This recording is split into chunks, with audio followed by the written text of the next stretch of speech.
I just wanted to make sure I wasn't violating TOS. GG. Because, Streamlabs can let you stream to different platforms. Good stream. Yeah, we're done. Now we get to... Nope. So welcome to another Healthy Gamer GG stream. My name is Alok Kanoja. Just a reminder that although I'm a psychiatrist, nothing we discuss on stream today is intended to be taken as medical advice. Everything is for educational or entertainment purposes only. If y'all have a concern or question, please go see a licensed professional. Not that we were on YouTube. I was concerned that we were on both, which is breaking the rules of both. How many white button-ups do I have? 4. Good question. Last time I checked, 4. 4 that are wearable, I should say. I'm a creature of habit. Wait, are we not live anymore, chat? Did I really screw it up? Okay, so, how often would... Okay, so cool. So let's talk about what we're going to do today. So we were going to do an interview, but that got rescheduled because of things. So I was like, okay, so we were like, oh, should we cancel stream today? We don't have anything planned. And I was like, you know what? When we started this, we never had anything planned and it worked out great. And I actually kind of miss that. So we've got some stuff that we can talk about, but my hope is that for the next couple of hours, we can just kind of hang out and do what we used to do back before we were cool. There's the, oh yeah, I listened to this band before they were cool. And it's like, I want to be what I used to be before I was cool. So I've got a lecture topic that we can talk about if y'all want to. There's a subreddit post that we can cover if y'all want. So one of those things, I've been doing a lot of research into personality. And if you guys want to understand how to become a different human being, we will teach you how to do that today. But that's up to y'all. Second thing is there was a cool post about do affirmations actually work? And we can talk about that today. But the other thing that I'm really hoping for is that we can just vibe. So if y'all have questions, let's just ask them, right? And we'll do what we used to do and just, do what we used to do. And we'll learn a lot today. We'll explore stuff together. We'll figure things out. Maybe y'all will teach me something about the internet and I will teach you something about a human. But let's just do that. Are y'all down with that? How to create oneself. Yeah, we'll talk about that. So a couple of things. So on Monday, we're going to be doing a stream on trauma. So we also have a special announcement that we will be making on Monday. So if y'all are interested in trauma and or new things we are doing, definitely check that out. In terms of stuff that we have been doing for a while, definitely check out group coaching. So we've got spots available for group coaching. And it's interesting. I actually talked to someone. I did an interview that I'll probably get uploaded to YouTube. Who was talking about their experience in group. And I was asking them, what makes group good? And so they said that, my favorite thing about group was that I learned how to be, a normal, functional human being. And I was kind of confused by that, and I asked them to explain, and they said, well, the problem in life is that no matter who you are, you learn some things, and then you don't learn other things. And so if you've fallen behind, it's not as simple as watching a YouTube video. It's there's a lot of skills building that needs to happen. And group is actually a fantastic place to do that. And then people get kind of confused because they're like, hold on a second. I came into group, but there's not a curriculum. People aren't telling me to do 5 push-ups a day. And how am I supposed to learn how to communicate and learn how to listen and learn how to be vulnerable? But that's the cool thing about group is that there's a lot of stuff that you can gain that is not something that you do, if that kind of makes sense, right? So over time, it sort of shapes the person that you are, and it fills in a lot of gaps for the weaknesses that people have. So that could be everything from something that I call compassion exchange, which is if you don't feel like you're a good person and that you're not able to help people, right? When someone authentically tells you, hey, you've actually had a big impact in my life and you really helped me get through this problem. Like, that changes your sense of self-esteem. So it's a place to like get self-esteem. The challenge is that group does a lot of other things. Like, so it does teach you how to communicate and be a good listener, and teaches you how to not socialize in the sense of making small talk, because it's actually about more than small talk. And then the other really interesting thing is that there are certain boundaries around group that allow you to learn some of these skills without the rest of life getting in the way. So we're like, okay, like if I want to learn how to socialize and form connections with people, I can hang out with people on Discord, which is absolutely true. But then y'all queue up for games together, and they're queuing up with these people, and they're not queuing up with you. And then do you talk to them about it or not talk to them about it? There are a ton of people who play Dungeons and Dragons. And I love D&D because it's like a way for people to connect and share stories and have fun and even socialize. The problem is that like D&D groups are filled with some of the most socially inept people on the planet, right? And I say that as someone, I started playing D&D at the age of like 9. And like the reason I started playing D&D is because I didn't know how to socialize with regular human beings. And then what happens is you get a bunch of people who don't know how to socialize, and then they don't understand things like boundaries. They don't understand things like emotional awareness, which is why DMs start power tripping, right? And people are like, oh, like your character makes me uncomfortable. You need to switch characters. And it's like, hold on a second. Or on the flip side, you know, someone is doing things that are like really egregious and triggering and traumatic to other people. And it's like, how do we navigate this stuff? Right? Dr. K thinks your D&D group is full of socially inept people. They used to be. I hear horror stories on the internet. But I think the cool thing about D&D is that we're playing, like, more socially adept people are playing D&D now. So I imagine it's changed a lot because it's becoming kind of mainstream. Like, they made a movie about it, which apparently wasn't half bad.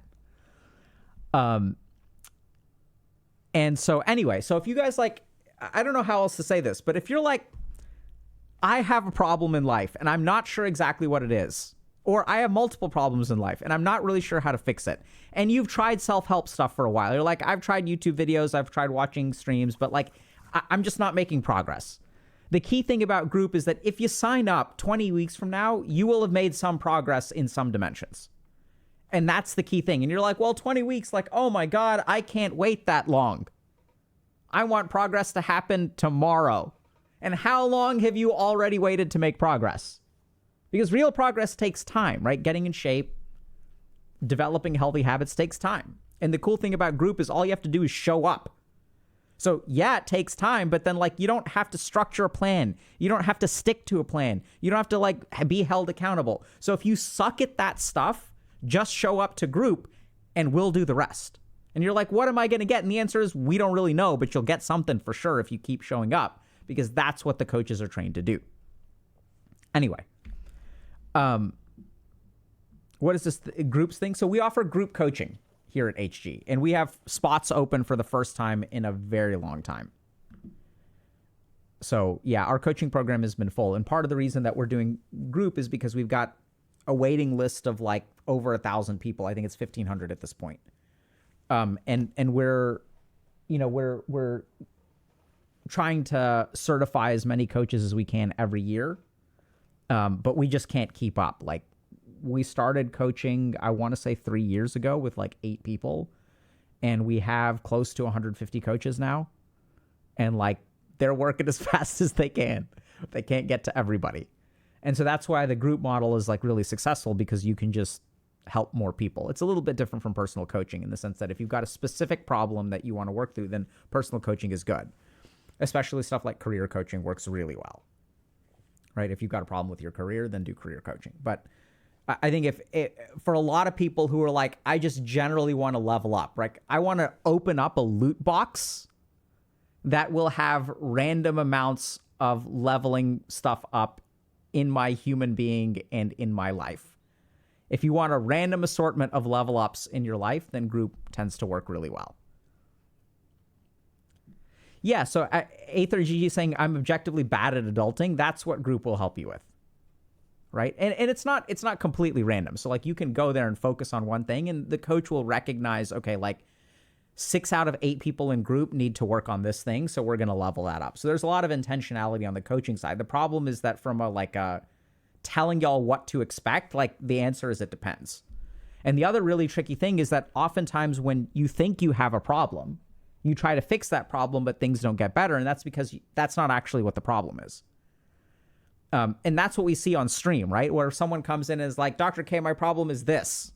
And then by the end of it, we realize, like, that's not actually your problem at all. I mean, it may be a problem, but your solution is pointed in the wrong direction.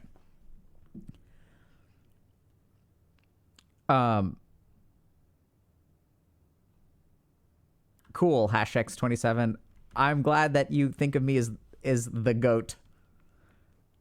Your videos make for incredible second monitor material. I listen to them all the time. Thanks. You are very welcome. Okay.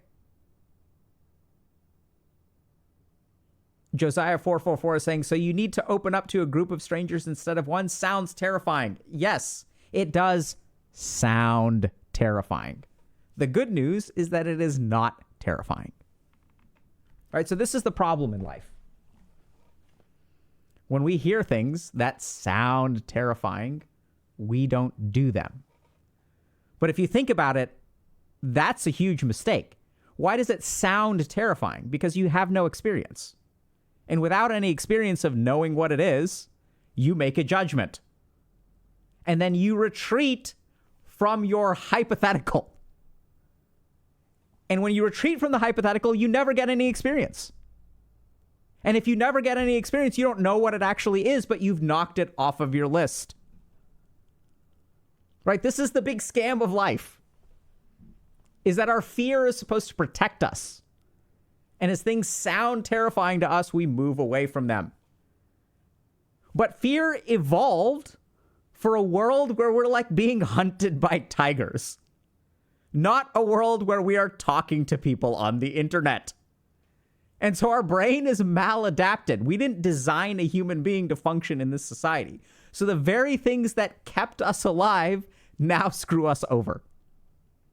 Right? It's like, it's a scam. Oh my God, this sounds terrifying, so I'm not going to do it. And it's, since you never do it, you're never going to discover that it's not terrifying.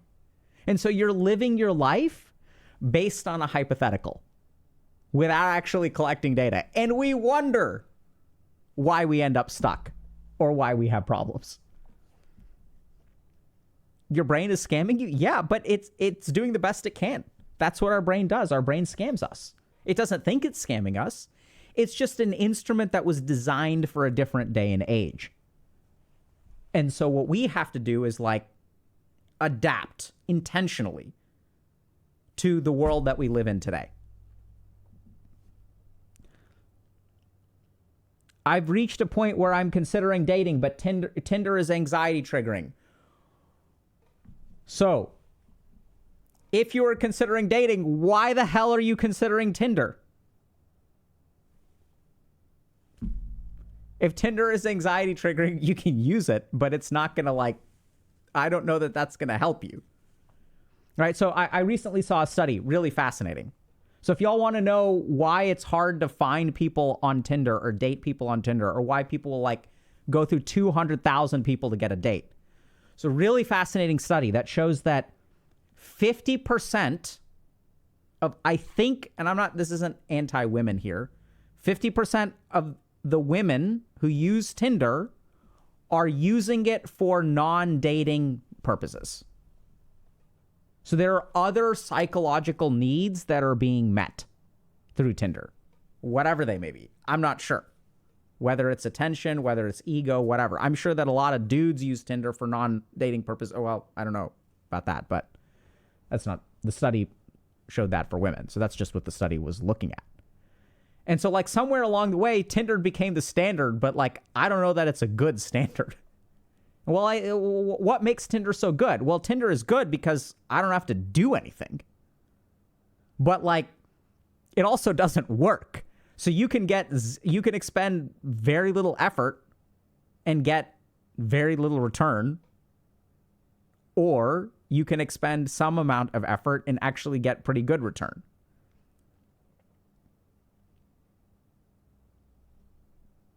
Tinder also apparently has a rating, like an ELO rating, where if you swipe right on someone who doesn't swipe right on you, your MMR drops. And then you like eventually end up in a pool of like low MMR people. Bro, what options do I have left? LMAO. Right? So that's a good question. What options do you have left? No, that's how Tinder works. Right? And this is when people say none. Okay, so now actually this is a great segue into the lecture for the day. Okay, this is beautiful. So today we're going to talk about how to change yourself as a human being and how to become a different human being. Because I don't know if this is true for y'all, but when I was growing up, there were times where I wanted a life transplant. I wished that I would wake up one day and had a different life. Like I wished I was like rich and famous and athletic and disciplined. And like, I wish I could just get transplanted into one of these lucky people's lives. And then I could be a degenerate gamer. But what's actually more devastating is that sometimes I wished that I could wake up and be a different person. I don't need a different life. I wanted to take one of those successful people out there and transplant them into my head. And I wanted to be one of those people who could do stuff in life instead of being a loser. And the crazy thing is that you can actually do that.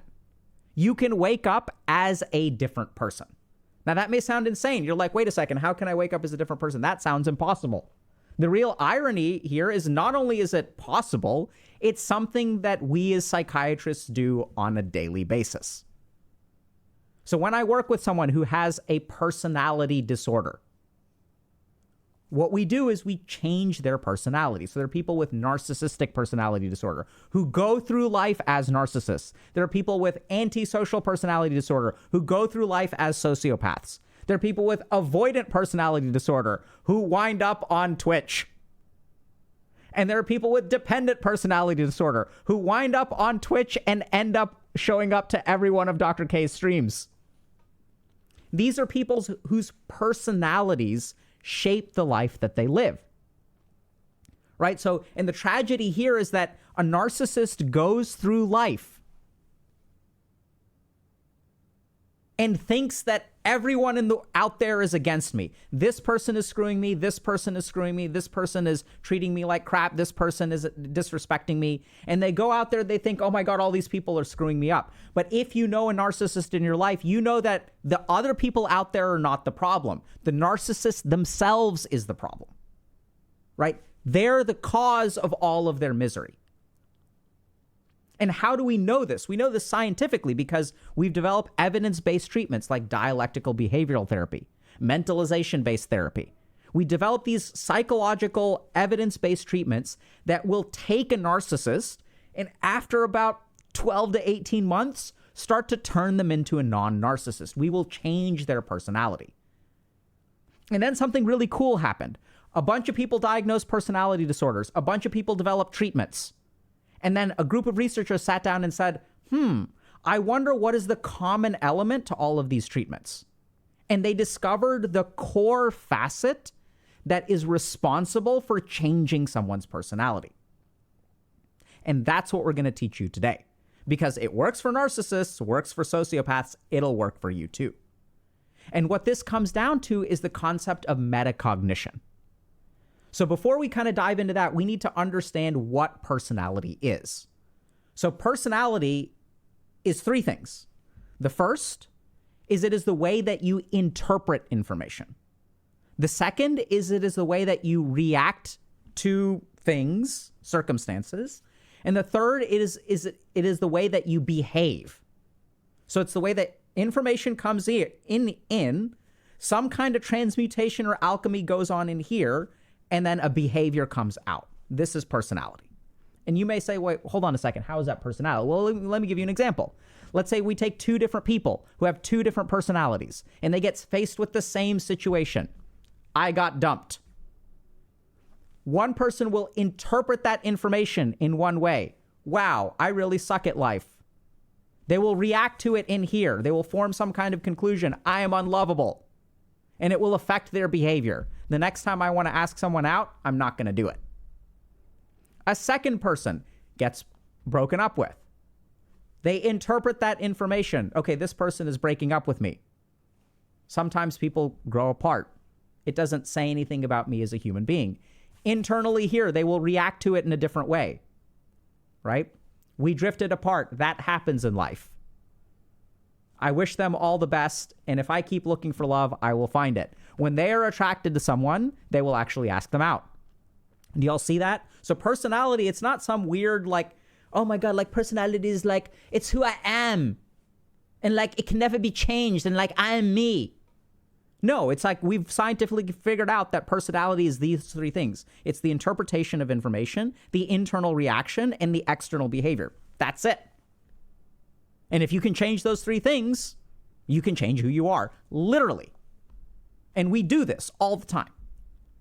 Now, here's the big scam, is when we go through life, we don't actually try to fix that process, right? We try to fix everything on the outside. So if you take a narcissist, what they end up doing is they don't think that their interpretation is wrong. Like, no, someone is treating them poorly means someone is treating them poorly. And then what does a narcissist do? I try to shape someone else's behavior. I try to control everything around me. And this is why narcissists become manipulative. They become difficult to deal with. They cross your boundaries. Why? Because they're trying to shape your behavior. Right? So we go through life trying to fix the stuff outside of us. So I'll give you all, let's just do this real quick, okay? Let me tab over so we can understand this.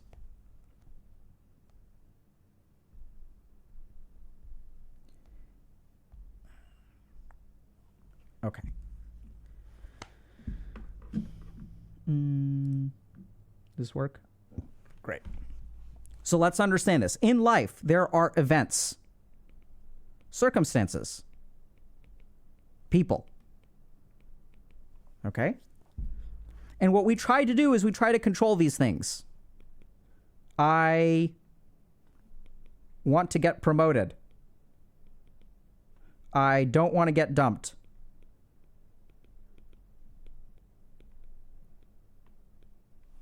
I want this person. I want my parents to love me unconditionally. And if you guys pay attention to what kinds of questions people ask, they ask these kinds of questions. How do I go to a party without feeling anxious? Give me a technique to be able to get promoted. Hell, we do that in career coaching, and there are techniques, and it works pretty well. Right? How do I get this person to stop bullying me? How do I get my dungeon master to stop crapping on my character? How do I get all of this stuff in life to change? And this is where people like biohack and life hack and whatever, like, oh, I'm going to change all this stuff out here. Like, here's a promotion hack given to you by a hack, right? Someone who doesn't know what they're talking about. Now, the interesting thing is, as we go through these experiences, we start to form conclusions. Now, this is the self, and this is outside. So, for example, if I get rejected twice, I will start to think I am unlovable. If you sort of think about, like, incels, for example, they have lots of conclusions about the world. And those conclusions shape their behavior. But here's the big scam, is that we can't actually control any of this. And the only thing that we can control is up here. You can't control anything outside of yourself. All you can control is the internal stuff, like literally, right? I'm not telekinetic. I can't lift things outside of myself. I can't make people love me. I can't make people give me promotions. All I can do is fix the internal. But we ignore this. So if you think about any conclusion that you formed about yourself, did you question the conclusion when it happened? No, of course not. It is a natural conclusion based on evidence. And this is what the researchers discovered, that we have a layer of not thought over here, but we have a layer of something called metacognition and meta-emotion. So what this means is the way that I think about my thoughts, not the initial thoughts themselves, but the conclusions I draw from them, and the way that I have emotions in response to my emotions. So let's talk about meta emotion for a second.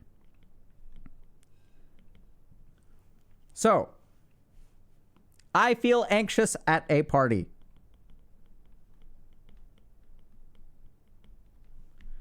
And then what do I do with that emotion? I get angry at myself. Damn it. Why am I such an anxious loser? I start to fear the party. I start to get anxious about anxiety. So if you look at people who have panic disorder, what scares people who have panic disorder the most is not the actual panic attack. It is the fear of the panic attack. What if it happens while I'm driving? What if it happens while I'm having sex? What if it happens during a job interview? And it is the anxiety about the panic that actually controls more of their life. There's studies on this. This is why people with panic disorder become agoraphobic and they stop leaving the house, because they never know when the anxiety attack is going to happen. And so if we think about what screws you in life, it's not being anxious at a party. It's being angry at yourself for being anxious, being ashamed at yourself. And then what ends up controlling your behavior? It's not this. It's actually this and this. Because if you're angry and ashamed of yourself, how do you think you're going to behave at a party? Who's going to walk into the party? It's going to be someone who thinks they're pathetic. And the problem is everyone asks, how do I stop being anxious at parties? They never ask the question, how do I stop judging myself for being anxious at a party? And this is the stupid thing, is that you can't actually control whether you're anxious at a party, but you can control your self-judgment, because that happens in here. And at least you've got some control in here. You guys get this? So this is what we understood from like studies of personality disorders, is when we take a narcissist and we turn him into a non-narcissist, we work on this, not on this. Because therapy for narcissistic personality disorder is, I know it sounds insane, not getting people to be nice to you, which is their complaint, right? They're like, everyone treats me like crap. And the therapist is not like, all right, I'm going to come with you and I'm going to give them a piece of your mind. I'm going to tell them that they're being mean to you. They need to be nice to you. You go talk to everyone in their life and your therapist is like your bouncer, comes with you and they're like, be nice to my patient. You are so mean and so cruel. Stop it. That's not what we do in therapy. And if y'all know, like, sometimes narcissists will even convince people to do this, right? They'll recruit your parent, or your parent will recruit your sister or family member when you try to set a limit on them, and they'll try to guilt trip you. It's like, let's raise the militia and attack this person who is not giving me my narcissistic needs. What we do in therapy is we help people change their metacognition. And that's actually the only thing that you can control. Like, you can't control that. But you may say, hold on a second, Dr. K, but it feels impossible. Yeah, the reason it feels impossible because you've been practicing controlling stuff that is out of your control instead of controlling what is in your control. And this is something that we just figured out in the field of psychiatry, but they've known this for thousands of years in like ancient India and China and Tibet. So monks change their personality. You're like, wow, look at that monk. That monk can sit there and meditate every day and is disciplined and is compassionate. Like, do you think all those monks were born that way? Hell nah. They literally, the average Zen master is in training for 30 years. And what do you think they're doing? They're rewiring this. That's like literally their job. And they figured out how to do it. And the crazy thing is, it's not even that hard. The only reason it feels hard is because you've never tried it and you don't know how to do it. So how do you change your metacognition? Step number 1, be aware of the metacognition.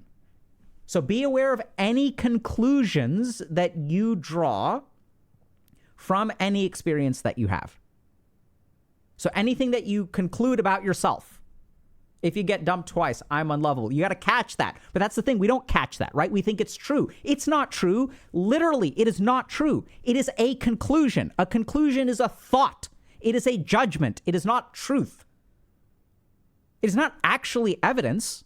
Do y'all get that? No conclusion in your mind is technically evidence. Any conclusion in your mind is by definition an opinion, because this thing is not a scientific instrument. It's an opinion instrument. Literally. So catch any conclusions that you form. That's the beginning. Step number 2. Try to make a different conclusion. And I know that sounds weird because you're going to say, like, I can't make a different... Fuck you. Yes, you can. If you try, you can make a different conclusion. Is there any other way for you to interpret this situation? And this is the problem with narcissists. They do not do that, right? The narcissist, and if you know a narcissist, you know what I'm talking about. There's like literally a whole other side of the story, but their mind is not able to see it. And so when I'm working with someone like that, like what I'll do is I'll ask them, hey, what else could be going on? Do you think that maybe there's any other reason why this person did not text you back within 5 minutes?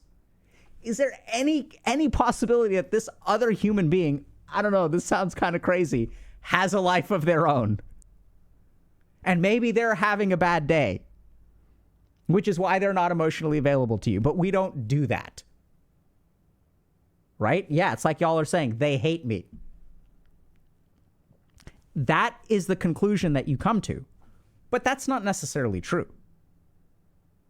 So you have to shape your conclusions, right? At least question them.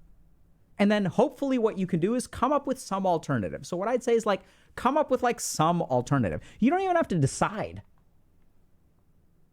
What are 2 other interpretations for this situation? Come up with 2 other interpretations. Give yourself a list of 3, the automatic one and 2 more. You don't even have to pick.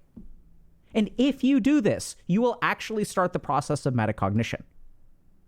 You will change your metacognition. You will start to change who you are. Literally. The last thing we're going to talk about is meta emotion.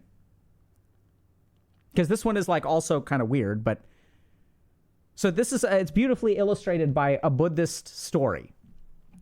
And in the tradition of Buddhism, they have this story that they have this kind of proverb or whatever that in life, you get hit by 2 arrows. One arrow is to the knee, the second arrow is to the other knee. The first arrow is the arrow that life shoots at you. Can't protect against that, right? Like sometimes crap happens in life. The second arrow is the one that you shoot at yourself for getting hit by the first one. This is like ancient monks developed this principle, which we can see today when we queue up for a video game. My teammate fed, so I'm going to start feeding too. And then what happens to your game? You lose. And who do you blame it on? You blame it on your teammate, who sucks. But what can you control? You could have won that game. I can't win that game with a crappy teammate. Let me drop all my items and destroy them. This game is unwinnable. And it's like, what the fuck, man? The reason it's unwinnable is not because of them. There are crappy people who play games all the time. You queued up in matchmaking where everyone is the same general rank. The reason you keep losing is because you keep on destroying your items. And this is exactly what happens with a narcissist and exactly what happens in each and every one of our lives. It's the stuff that we do to ourselves that screws us the most. And if you sort of think about it scientifically, if it's truly circumstances, eventually RNG will be in your favor and you'll do okay. But if it's a pattern in your life, it doesn't have to do with the outside world. It actually has to do with you. And once you realize this, you can actually become a different person.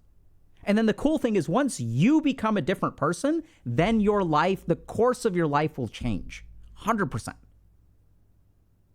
Because now as all of the RNG events happen, instead of throwing your items and running down mid and feeding, you're actually like, okay, this is a setback. We're going to try to win anyway. The game ain't over until it's over.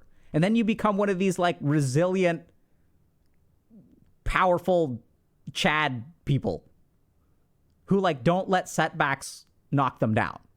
And then like once you don't let setbacks knock you down, it's like, wow, that would be pretty cool. Yeah, how does that happen? It happens up here.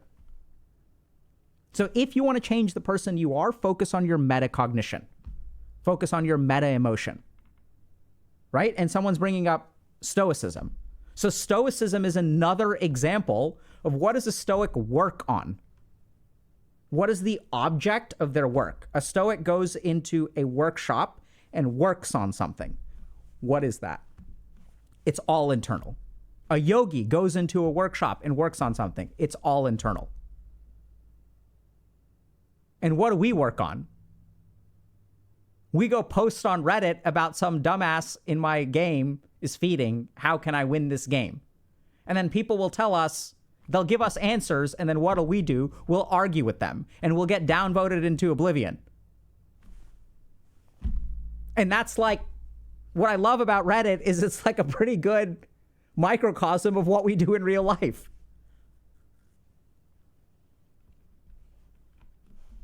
Yeah, all yogi LCS team. That's like literally what sports psychology is, right? And we did that for a little while. I've worked with like 30 or 40 pro gamers, and I teach them to be yogis. And sometimes they do better. It works. And if it works for narcissists and it works for professional gamers, it'll work for you. Questions. Changing seems exhausting. Excellent point. Love it.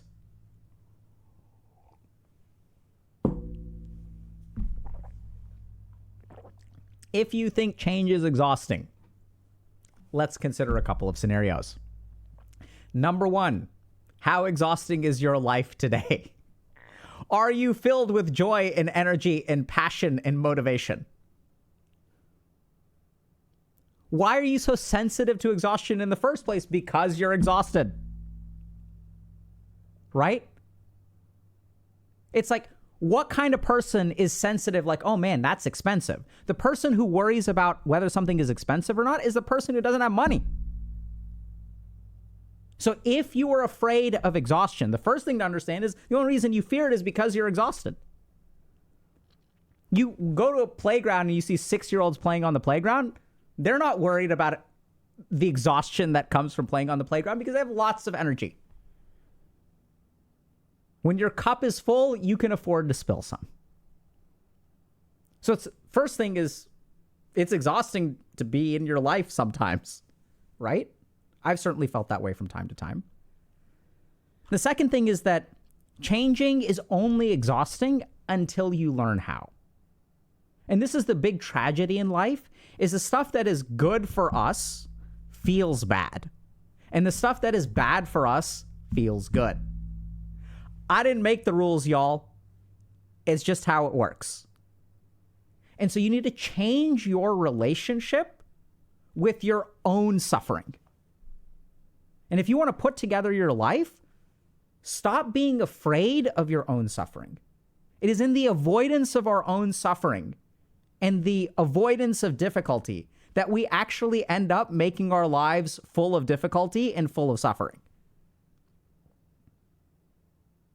That's the big scam. I wish it wasn't that way. I wish the stuff that felt good made us better human beings. And I wish the stuff that felt bad made us worse human beings. That's not the way that it works. It kind of does, actually, but conversation for a different day. Yeah, so what I was saying is that it's our fear of our suffering that actually traps us. Right? So if I think about like, oh, I want to go to the gym, but that's hard. I want to go to this university, but the application is a lot of work and I may get rejected. And so the problem is we're very miserly with suffering. We want to we're really careful. We can't like toss it out into parts of our life. Like we can't do things that evoke suffering. And so like when you become stingy with your suffering and you try to minimize it and hold it and wrap it away and push it away, instead of being liberal with it, then your life actually moves in the direction of more suffering. And this is why Buddha said, life is suffering. So he discovered a really good way to help people cognitively bypass it. He said suffering's a given, whether you do it or you don't do it.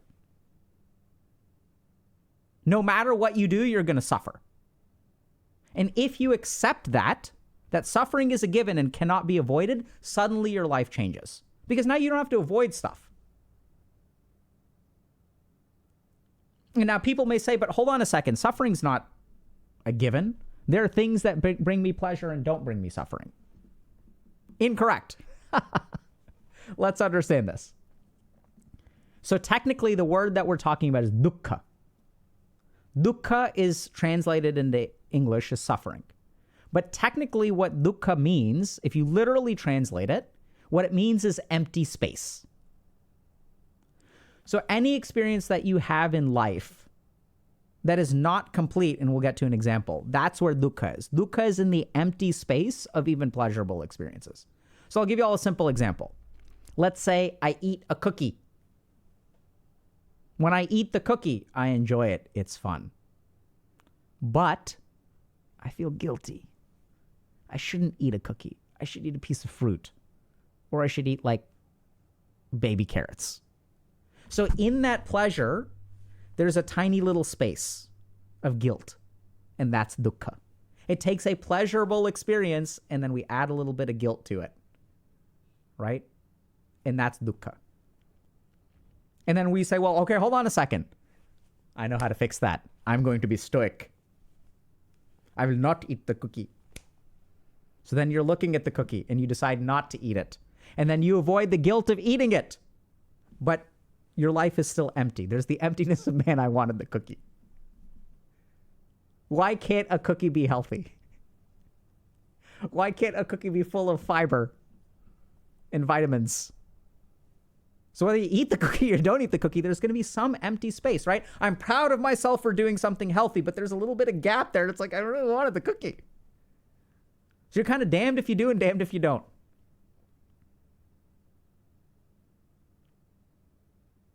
And so if you're struggling in life and you're like, man, life is hard. Yeah, you're right. And that can't be fixed. So what are you going to do about it? Because it is in our false belief that if we find some magical route, then we will be free of suffering. We look to other things. And like literally, whether you eat a cookie or you don't eat a cookie, you will suffer either way. And then you say, well, in one situation, the amount of pleasure outweighs the suffering. In one place it's small, and in one place it's big. So I'm going to pick the bigger one. I'm going to choose pleasure over suffering. But like, that's not going to work, right? And you just have to look at your life to understand that you can choose to eat the cookie every single day, and then the suffering will grow and grow and grow and grow and grow. And you'll say, well, what if I avoid the cookie? Will my suffering grow and grow and grow and grow and grow? And actually, the answer is yes. So then the question becomes, well, hold on a second. How do I enjoy life then? And that's where what you have to do is surrender to suffering and just accept it, right? You're going to say, hey, look, sometimes in life, you got to eat unhealthy things. And this is an unhealthy choice I'm making, but I'm going to make it with awareness. And it's like, yeah, you know, it sucks, but I'm going to just enjoy this cookie. And like, it's not ideal, but that's what I'm going to do right now. So when you accept things as non-ideal, that's when the suffering goes away. If you're dating someone and you're like, well, my partner isn't great at this. And you're like, yeah, they're kind of scuffed as a human being. But that's the choice that I made, and I'm going to accept them for who they are. And it's going to cause me some amount of pain or frustration or annoyance. And that's just how it is. You can't get a 10 out of 10. It's impossible. I'm going to resign myself to being in a relationship with this person. And that's when the relationship becomes successful. Right? So it's not, and this is the wild thing, the pleasure or suffering is not in the cookie. It is actually in here. It is the guilt in here that makes you suffer. not the cookie. It is the wanting in here that makes you suffer, not the cookie. And so now we get to the utter stupidity of life, which is if you really technically look at where suffering exists, it doesn't come. It is not neither relieved nor comes from out there. It's all in here. And yet what do? We go chasing it out there. And there's a whole industry that's built up on this, by the way. So if you go to like a health food store where it's like, Uncle Tom's keto cookie, high fiber. Keto cookie, it's keto, low carb. Eat it. Eat it guilt-free, huh? It'll be good for you. It's a cookie, but we will market it as healthy. We will have this guy like a lumberjack who's holding the wood, and we'll put keto on the front. And we'll put low carb. And we'll put gluten-free, organic, non-GMO. All of the guilt that you have from cookie, we will take it away. And then you're like, well, damn, son, that's awesome. And they're like, yes, each of the things that we put keto, $1 more. Gluten-free, $1 more. Non-GMO, $1 more. And this is how we got to $7 overpriced, still unhealthy cookies. There's recently a study that showed that basically all of these vegan alternatives and like all these like healthy versions of things are ultra processed foods. Right? And when we ultra process food, that actually leads to bad health outcomes. I'm not saying that being vegan is a bad health idea. It can be very healthy. But if you want to be a healthy vegan, don't eat a bunch of ultra processed vegan crap. Right? Like the ideal healthy vegan diet is if you're like eating things like grains and vegetables and fruits and oils, nuts. Like by all means, go be one of the best meals I've ever had. Top 3 meals in my life was at a Korean temple. Everything's vegan. Delicious. But it's not like food trying to be another kind of food. There's no cookies there. It's like, if we start with vegan ingredients, how can we make things delicious instead of how can we take this non-vegan thing like a cheeseburger, and how can we take this stuff like nuts and wheat and other things that could be pretty tasty like carrots, and how can we morph and transform that so that it resembles a burger? Miso soup is delicious. I don't know. I think it qualifies as vegan. I mean, I know it's like, bioavailable and stuff, and there's like cultures in the miso. I think it's vegan. I don't even know what I'm talking about anymore.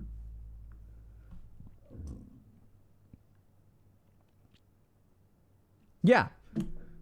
Rage Against the Keyboard is like, how did we get here? I don't know, man. I showed up and I didn't have a plan. That's where we ended up.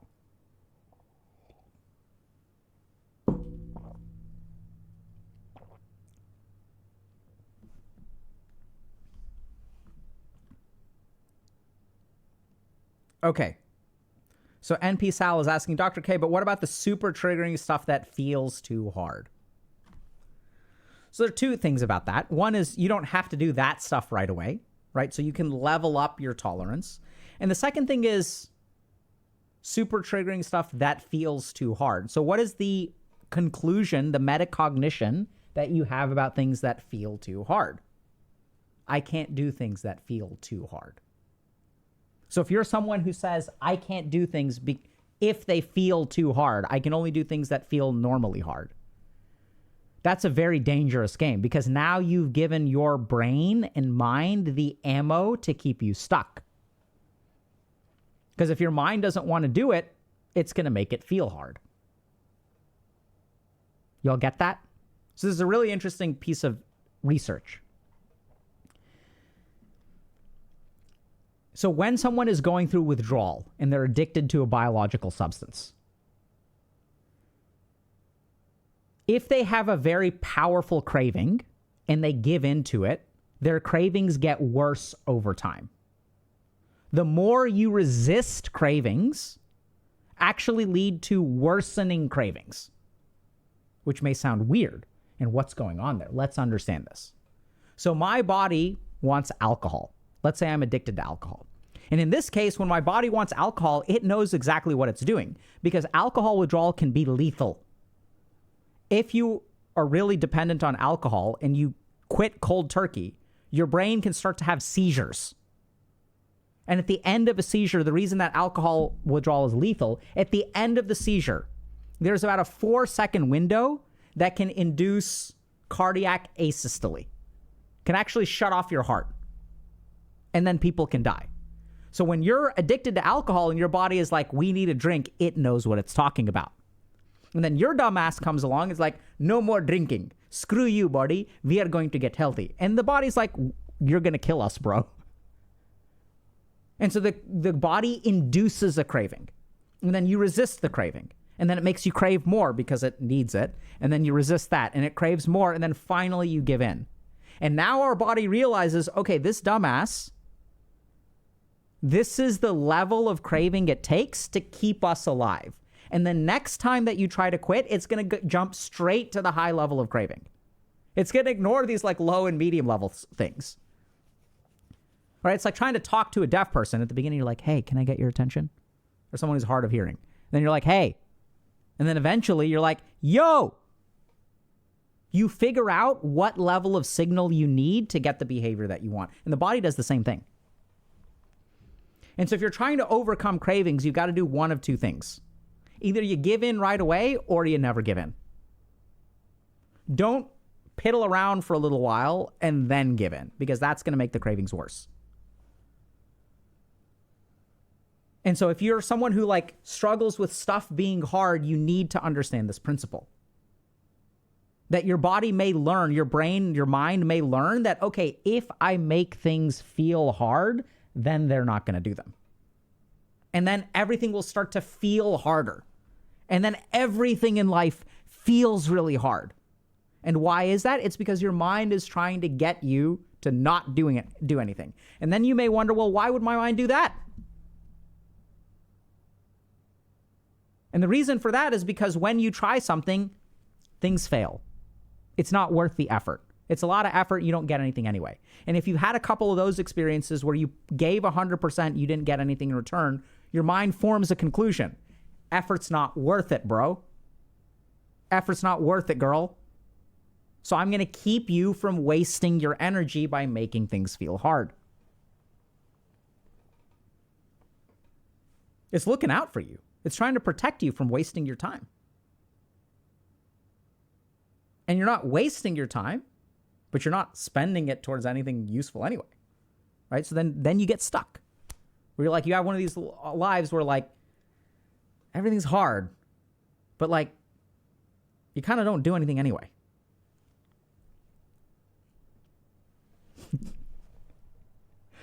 How do you unlearn that? Very good question. So like I said, when things feel hard, you either give in to them right away or you're going to ignore it 100%. So you pick like one thing that feels impossible and you're going to fucking do it. No matter what. And your mind is like, but it's not going to work. And it's like, hey, it's not like we're going to do anything anyway.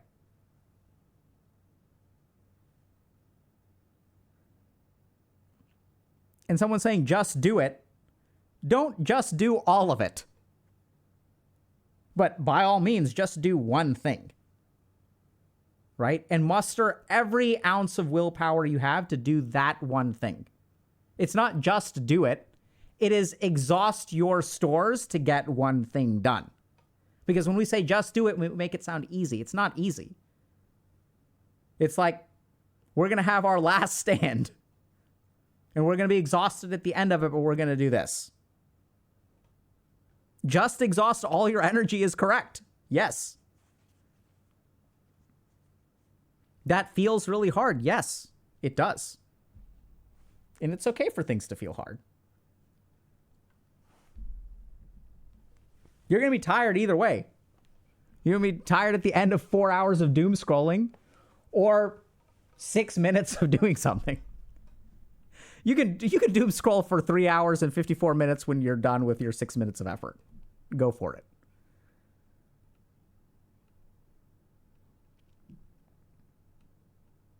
Can you do a Q&A stream? How about now?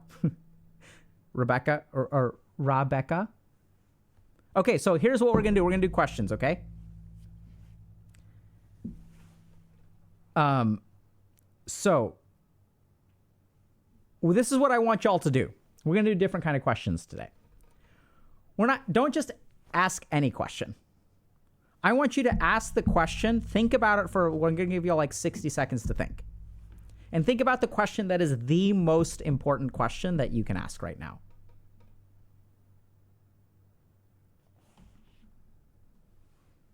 So case in point, Lone Fox SC is, it's an AMA then? Here's my question. Ever had to poop on the ground? I did it in the desert. And as much as I love that question, I really do love it. And I'm not just saying that. It's a great question. And I think this person was typing this as I was saying, take a moment to think about your questions. Okay?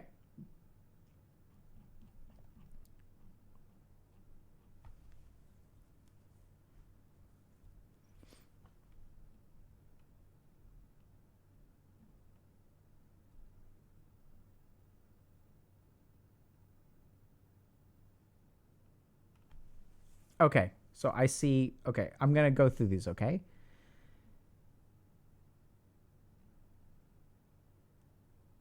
Okay. All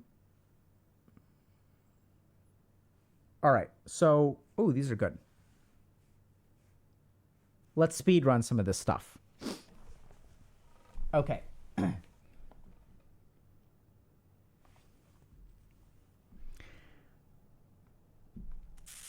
So Namaste Geek is asking, how do I stop worrying about getting older and not achieving my goals? So I want y'all to pay attention to what the goal of this question is. How do I stop worrying? It's not, how do I achieve my goals?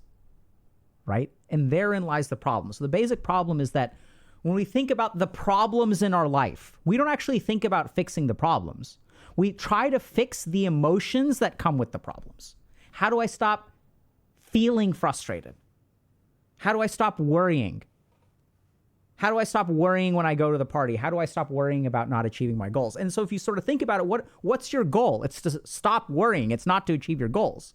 And now we understand why people doom scroll and get addicted to substances. Because if your goal is to stop worrying and take the worry away, well, fuck, you can get high. Watch some stuff, some cat videos. That'll make the worry go away. And so if your goal is to stop worrying, there are a lot of things that your brain, and especially everyone who makes anything that has anything to do with one of these, is really good at helping you stop worry. Your goal is, I want to stop worrying. All the app developers, Google and Amazon and everybody out there is like, hey, do we have a solution for you? We're going to take all your worries away. It's going to be lit, bro. It's going to be awesome. Just unlock me, baby. All your worries will be gone. So it's a beautiful question, but the question itself is wrong. The real question, and I know it sounds kind of weird to say the question is wrong, but it is. I'm not trying to be an ass here, but stopping worrying is not going to actually lead to a fulfilling life. So the interesting thing, the other reason the question is wrong is because it doesn't work. So the real way to stop worrying is to actually achieve your goals, right? So once you achieve a couple goals in life, then you don't have to worry about the rest of life. And you say, but I have other goals. No, but it's different, right? Because once you achieve a couple of goals, you start to develop some confidence and you're like, okay, I can do this. And then you look at the rest of your life and then you say, okay, I can't achieve everything. And you're like, yeah, you're right. Then there's some amount of hurt with that, but I can do what I can do. And then eventually, if you go on that path, you'll be content with not achieving all of your goals. And if you are content with not achieving all of your goals, then you'll stop worrying about them. Does that make sense? Okay, how to be confident? Great question. So, people do not understand what confidence is. Once you understand what it is, it becomes easier to figure out how to do it. People think that confidence comes from success. It does not come from success. Serial success does not lead to confidence. It leads to imposter syndrome. So imposter syndrome, for example, like I saw more imposter syndrome. So I went to Tufts University School of Medicine. And then I did my psychiatry training at Harvard Medical School. I saw way more imposter syndrome at Harvard than I did at Tufts.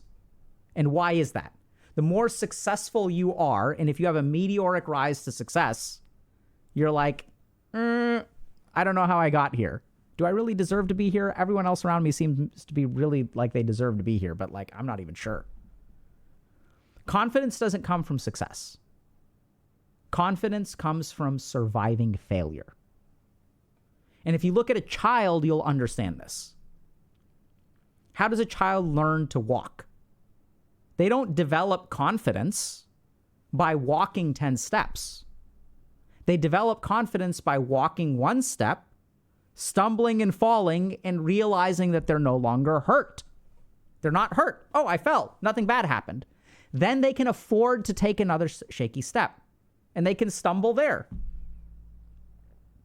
So confidence comes from failure happening and you surviving it, which is why kids who have loving and supportive parents develop confidence. It's not because they're successful. It's because mom and dad are there to catch me if I fall. And the world is fundamentally not a dangerous place, and I can afford to screw up. So the people who struggle to find confidence are the ones who learn the lesson, I cannot afford to screw up. Then you become paralyzed. Then the world is a dangerous place that's full of doubt and concern and anxiety provoking. So being confident isn't about succeeding. It's actually about failing. I mean, that's how I became confident. I just failed all the way to the bottom of everything. I was like nothing. 26 years old, crappy GPA, no job, no resume. I just sucked. And then I started to bounce back a little bit. And I was like, you know what? My life was crap. Everything, I was at the bottom of the barrel, no money. Even somewhat, I was like bumming with my girlfriend at the time. She was like supporting me financially and I was like living with her, right? Couldn't even afford rent. Couldn't afford groceries. Had no money, no prospects.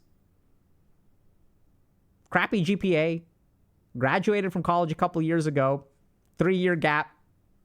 And where does my confidence come from? Hey, I survived that.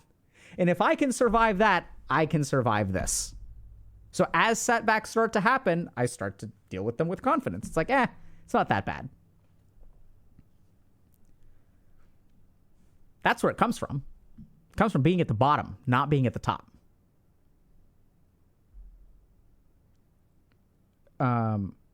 Okay. Man, these are so good. All right, thank you for thinking. Okay, let's talk about dharma. Someone's asking, how do I find my dharma? So dharma is the Sanskrit word for duty.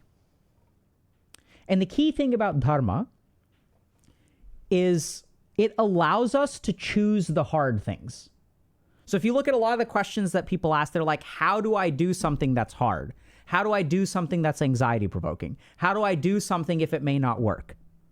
How can I put myself out there?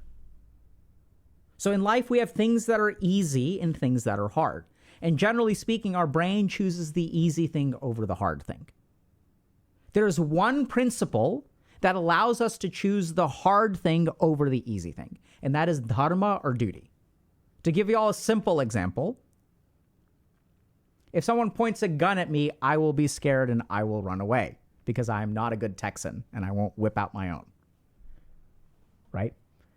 Now, there's a whole different story if someone points a gun at my child, because then suddenly I'm stepping into the path of the gun. And so the same stimulus, which means pain and suffering and death, in one case, I'm running away from it, and in one case, I'm stepping into it. What's the difference? Dharma or duty. So the key thing is that if you have difficulty doing hard things in life, you must find your dharma, because dharma will make you choose the hard things. And if you kind of think about it, right, as you hear people who put their lives together, what's the main thing that everyone needs to put their life together? A good reason.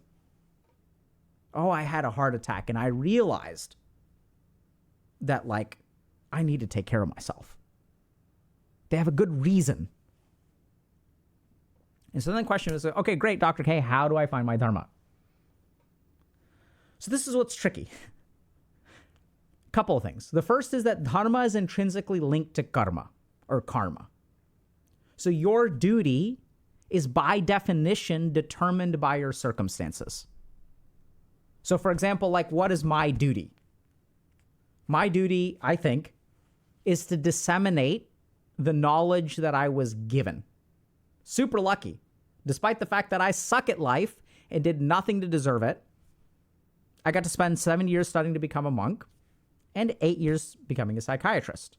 And I got to study in some pretty cool places. Places like the Himalayas and places like Harvard Medical School. What am I supposed to do with that? I'm supposed to do something good because my circumstances are really amazing. I'm so lucky. Privilege isn't bad. It's what we do with privilege that's good or bad. So if you look at your life, your karma will tell you what your dharma is. Look at your life and decide what needs to be done given the circumstances of my life. It's not about what you want. It's about what needs to be done. When I look at my life objectively, if someone else had my life, what do they need to be doing? And this can be quite transformative because right now, when you try to put your life together, who are you trying to put it together for? You. If I put my life together, my life won't be so bad. That's what screws you. Because then when it comes down to actually doing the task, who are you doing this for? You're doing it for yourself. So if you're doing things for yourself, why would you put yourself through suffering when you can just play video games or binge watch something and bring the pleasure right now? If you're doing it for yourself, it's not worth the hassle because you can find pleasure and escape and whatever right here, right now. It's not worth all the effort because pleasure's at your fingertips. And this is why finding our duty in life has become so much harder. Because it's so easy. This has become so easy. So you can't put your life together for yourself. If you do, pleasure will always win. Instead, what you've got to figure out is, if I put together my life, how does that benefit anyone outside of me? What do I owe to this world and my fellow human beings? Or the planet or animals or whatever? What am I supposed to build? And as you start asking yourself that question, then your suffering becomes secondary to that bigger thing. And once your suffering becomes secondary, it'll no longer hold you back. So look at your karma and really start to ask yourself, what can I do in this situation right now that I think no one else can do? And that's what you should lean towards.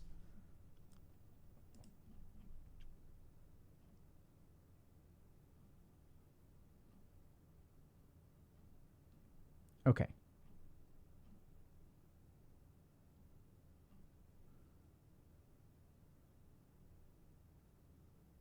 Self-love isn't a reason good enough to try and thrive. That's what I'm doing. Ain't saying it's easy. Self-love is not a good enough reason to do much, to be honest. Now, we have to understand this. Striving for self-love means that you don't love yourself. And if you don't love yourself, what are you worth? What are you worth sacrificing for? Because to get to that point of loving yourself, you have to sacrifice so much, but you don't love yourself in the first place. So why would you sacrifice all that to get something way up there? Right? It doesn't work. The calculation doesn't work. Sacrificing is only worth it for the things that you love. And if you lack self-love, you're not worth the sacrifice. And this is what happens. Everyone chases this fantasy of self-love. If I keep doing this stuff, one day I will love myself. Oh my God. It just doesn't work. Should you learn to love yourself? Absolutely. Right, but the question is it a good enough reason? And the answer, honestly, is no. Usually. Do I try to help people get to self-love? Absolutely. Should you learn how to love yourself? Absolutely. But generally speaking, and this is what's the other really sad thing, it's really hard to learn how to love yourself. If you grow up in a situation where you are not loved and you craft self-love out of the rubble of your life, that's where narcissism comes from. It is a toxic construction of lack of love into an artificial self-love. The crazy thing is that self-love is actually given to you. Because we as human beings, especially as children, learn things from the people around us. So when someone loves you, they teach you how to self-love. Because they teach you what loving you looks like. And then as they take care of you, you will start taking care of yourself. So self-love is really hard to attain without someone's help. It can be done, but it's just hard. And self-love as a goal is usually not worth the trouble in your mind and in your brain, is what I'm saying. I think it's great, but when you really look at it, it's not worth it, right? And that's why you give up halfway. Or not even halfway. Like you're like, okay, I need to learn how to love myself. So let me read this self-help book. Self-help is boring. Let me queue up for a game of whatever. It's just not worth it because you don't deserve it. You don't deserve to love yourself because you don't love yourself. Right? And I don't know, I don't know if you guys are if I'm not saying you're not worthy of love and that you shouldn't self-love, but I feel like I'm saying asshole things, but this is true. If self-love was worth it, we wouldn't even be asking the question.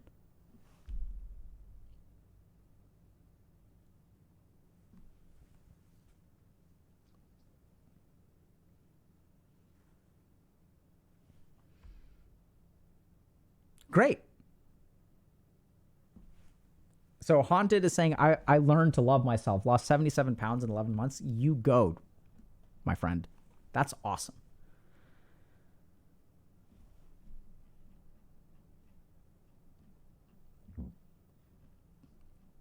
I'm addicted to food. Can you give me advice? Sure.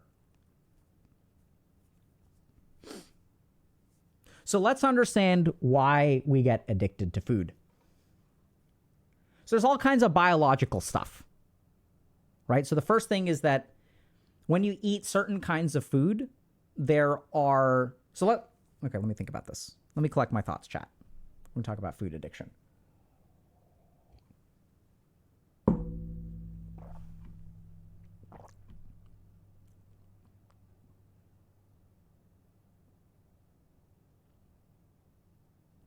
Let me think. Will this get to YouTube? No one ever knows. Oh, how do I overcome fibromyalgia? I don't know if y'all caught this, but we did a deep dive into psychosomatic illness where we covered fibromyalgia. So definitely check that out on YouTube. And also, a lot of the stuff that we're talking about today about avoiding suffering, understanding your dharma, all these things, if y'all want more on this stuff, this is all in Dr. K's guide. So we go into this stuff more in depth. So definitely check out Dr. K's guide if y'all want more information about all of this stuff.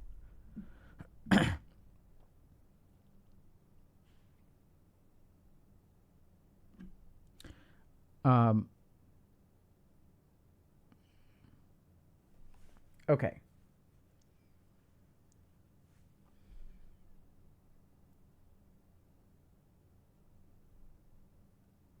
Okay. Let me think about food addiction.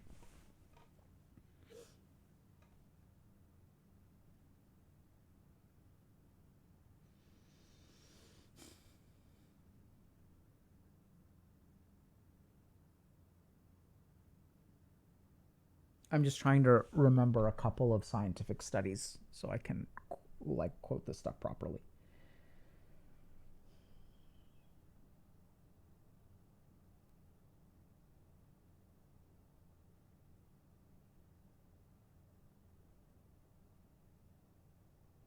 Okay. So when we're talking about addiction to food, okay, let me start over. So we can get addicted to all kinds of things. And I think food addiction is one of the trickiest ones because there is so much more going on than a standard addiction.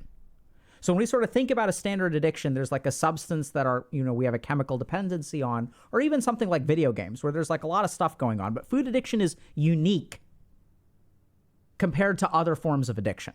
And the reason is because our circuitry for food is very tied to our fundamental survival. So we have reinforcement mechanisms and all kinds of physiologic mechanisms that are tied to food, which can get hijacked by our addiction. So the first thing to understand is that we need food to survive. And how does our body teach us or get us to survive? It makes the experience of eating food pleasurable. Okay? Number one. So already we have the basic substance of that's not the right.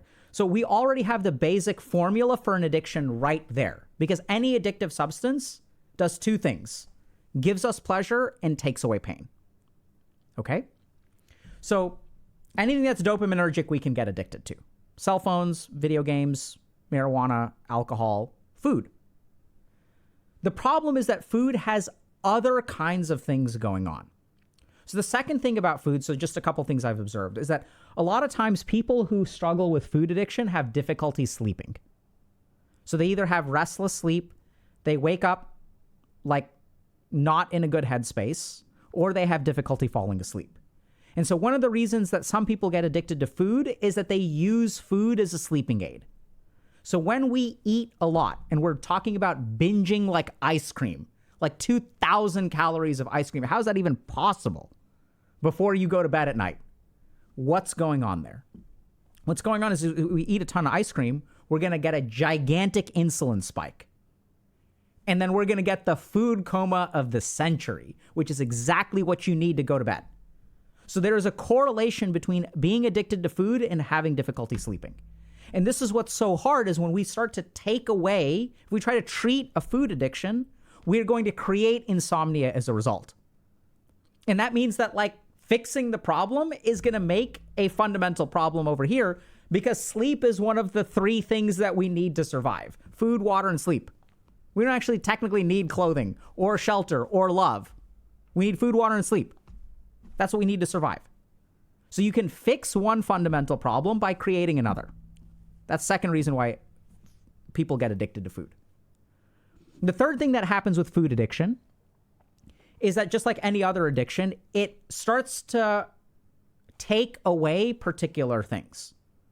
So once again, we can look at something like insulin. When I start to induce a insulin response, what insulin does is activates our parasympathetic nervous system. So it lowers our anxiety, induces a state of relaxation, makes us a little bit sleepy, slows down our thoughts. So I've also noticed that people who are anxious about stuff will get addicted to food, because food is a treatment for anxiety. Eat something, you'll feel better. So when I was like training at Mass General Hospital, one of the coolest things they taught me is when you're working in the emergency room and there's a patient who's like out of control, one of the best things you can do is offer them something to eat. So it's really interesting, right? Because when people are out of control, they're having a panic attack, or they're like high on cocaine or methamphetamine or whatever. In our day, it was K2. There was a big problem with K2 in Boston. And so just offer them something to eat. And it really does calm them down. Like, I don't know what's going on there. I think it has something to do with the physiology. Maybe it has something to do with the humanity of, hey, like, do you want to eat something? And oftentimes, if they're in the emergency room, they haven't eaten for a while. So there's something weird about the way that food affects our mind. So when we're dealing with food addiction, we also have to think a little bit about, if you want to get over food addiction, you have to fix the problems that food addiction fixes. And until you fix those problems, fixing the food addiction is going to create other problems. You need to find some way to manage your anxiety. You need to find some way to sleep. 2 or 3 other reasons why people get addicted to food. Next reason is that food takes away pain. right? So it reduces anxiety and stuff like that. But also the dopaminergic kind of surge that we get from eating particular things makes us like it changes like our amygdala and stuff like that. It kind of takes away pain. The other thing that we've sort of noticed, and I can't remember the precise research on this, there is some, let me think about this. I saw this. Give me a second.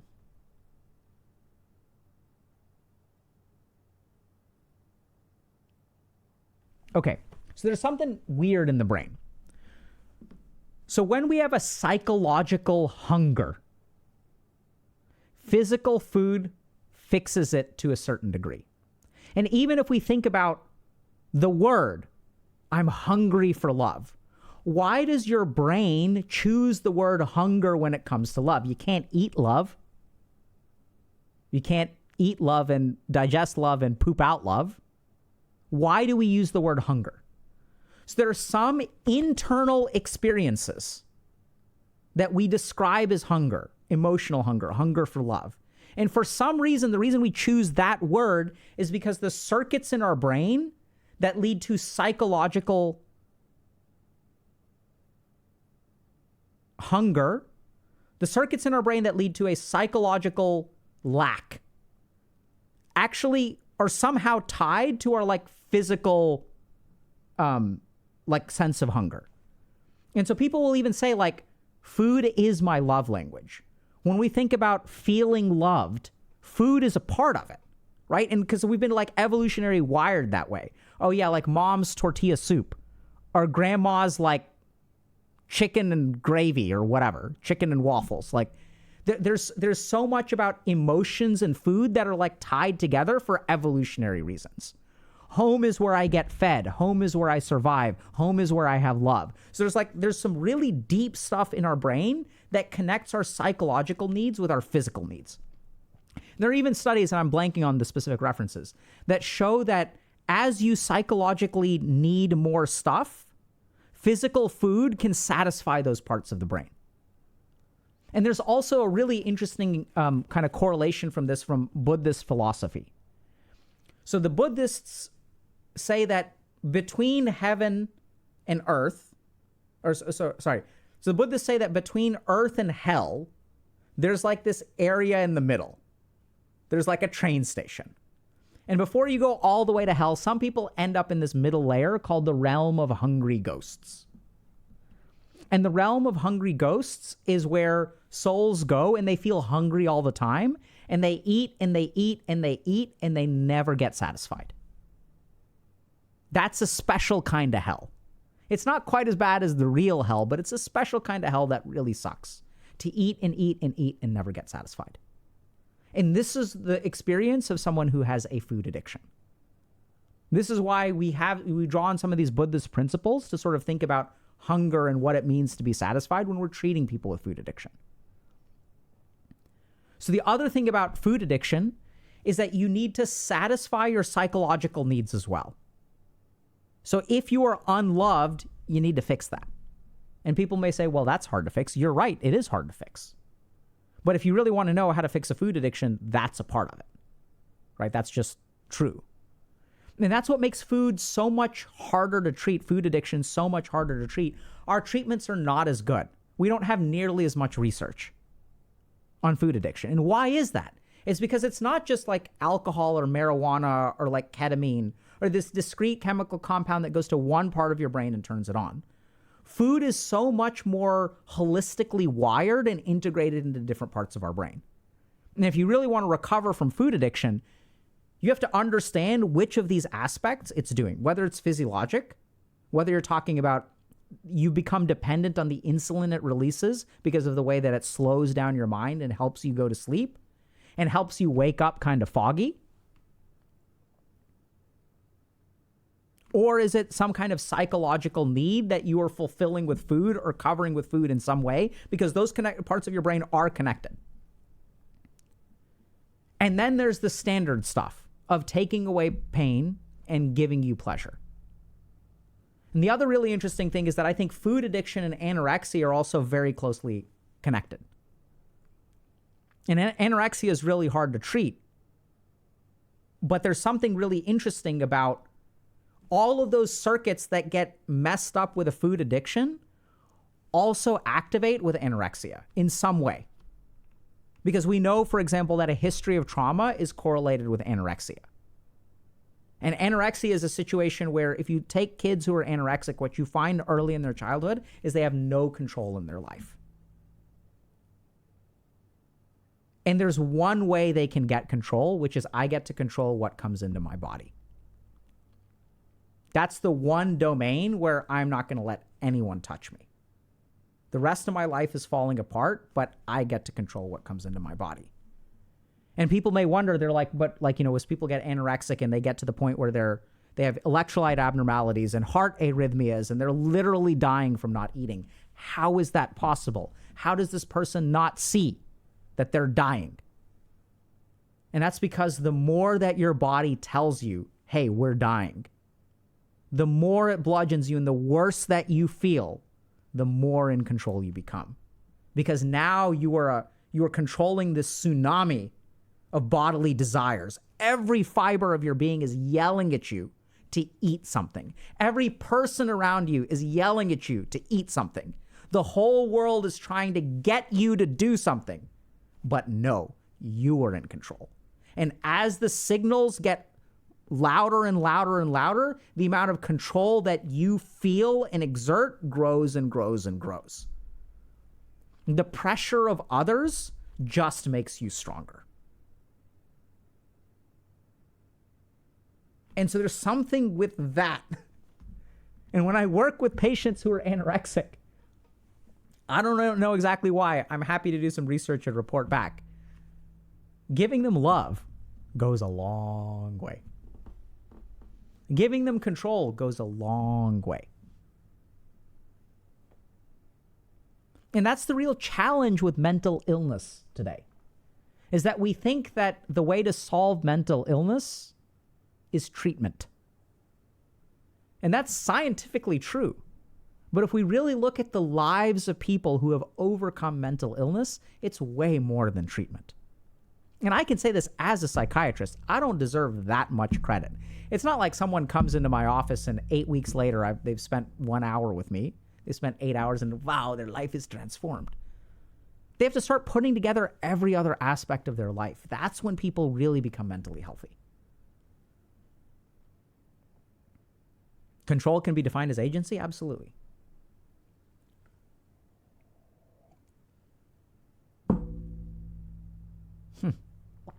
How can what you shared about cravings be applied to something like vaping, trying to quit? My friends, if you're trying to quit vaping, you're screwed. So here's what they did with vaping. They came along with a vape and they said, hey, cigarettes are unhealthy because they have all these carcinogens. And so people were like, I know, I will give someone a device that has just the nicotine and very few of the carcinogens. And it'll be healthier. And then you know what happened? People didn't start vaping. Because being healthy is not the top priority of many people who are addicted to nicotine. It is not enough of a reason to get them to switch from cigarettes to nicotine. So what happened next? The vaping companies were like, this ain't working great. So what did they do? They increased the nicotine concentration. They changed a lot of stuff in there to actually make it, in my opinion, more addictive. And if you work for a vaping company and I am wrong, by all means, please let me know. And show me the science that shows that that's not the case. And so the problem with vaping is that we've used technology to increase the addictive potential, which is why there's, even though in the United States anyway, there's a decrease in smoking over time, but vaping is surging up, right? Because it's really concentrated nicotine. And so the addiction is actually harder to kick. If you want to quit vaping, a couple of things to consider. The first is that you need, so if y'all want to quit vaping, 2 things to understand, 3 things. So vaping does more than provide nicotine. And if you want to quit vaping, you have to replace all of the things that vaping gives you. So the first thing that it gives you is nicotine. This is why we do things like nicotine patches, nicotine gum. You have to give your body the physical replacement to reduce the craving. But the success of nicotine gum and nicotine patches is not 100%. And then the question becomes why? Because if you're just addicted to nicotine, why don't the patches and gum work at a 100% success rate? I think they have less than a 50% success rate. I don't know the exact number. It doesn't seem to work that great. And that's because vaping does two other things for you. The second is that there is a physical habit that comes with vaping. And so I know it sounds kind of weird, but there was a great general practitioner, primary care physician that I worked with that showed me one really cool trick that he gave to his patients who were smoking cigarettes. And he noticed that there's like a tactile thing. There's like this ritual of like pulling out a cigarette and lighting it, and like there's something with your hands. So he started giving his patients sunflower seeds, which is something that a patient figured out. And there's something about like doing something with your hands that somehow increased his patient's ability to quit nicotine. And with vaping as well, there's a lot of stuff with like breathing and doing stuff with your hands. That needs to be replaced as well. So I'd say do something with your hands. I don't care if you whittle wood, whether you crack open sunflower seeds, do something with your hands when you feel like vaping. The third thing that you need to do, and this is the hardest thing, vaping gives you a break. A psychological break from your day very often. And Lord knows we need psychological breaks from our day. We need a chance to step outside and like get the hell away from this and this and this. We need some way to get away from people and notifications and all that kind of stuff. And the last thing that makes vaping really hard, and this is the only one that I don't know how to fix, this is really the one that you got to muscle through, is that vaping makes other things more fun. I can doom scroll on my phone. It's like a 6 out of 10. Maybe even 5 out of 10. If I vape while I'm doom scrolling on my phone, it's a 7 out of 10. So the reason that vaping is hard to give up is because it makes a lot of other mundane activities a little bit more enjoyable. I can enjoy a cup of coffee, and then there's coffee and cigarette. I can go grab a beer with my friends, and there's beer and cigarette, or beer and vape. I can go up to a rooftop patio, and I can vape. And so the hardest thing about vaping is that it just makes everything a little bit more fun. It's like you've got two choices in life: life plus or regular life. So it's hard.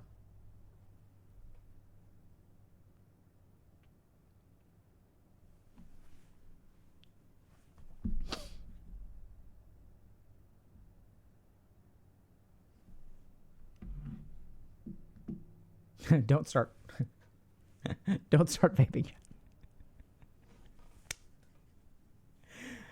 Every time, I mean, we got to be honest, right? Like, the reason that people get addicted to stuff is because in some way life is better with the stuff. That's why it gets addicted. So you can unlock Life Plus, by the way. The other way you can unlock it is through meditation. But that is harder. Because it's harder. It's just harder than vaping.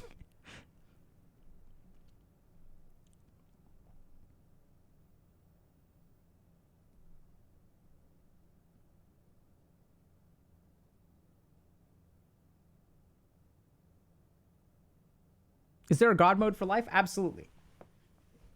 I think that's moksha or enlightenment. That is...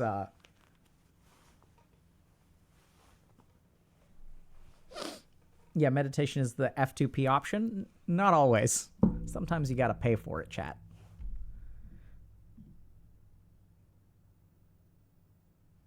How do you learn integrals? I'd say learn derivatives first. Are you enlightened? I'm just as enlightened as you are. European tea.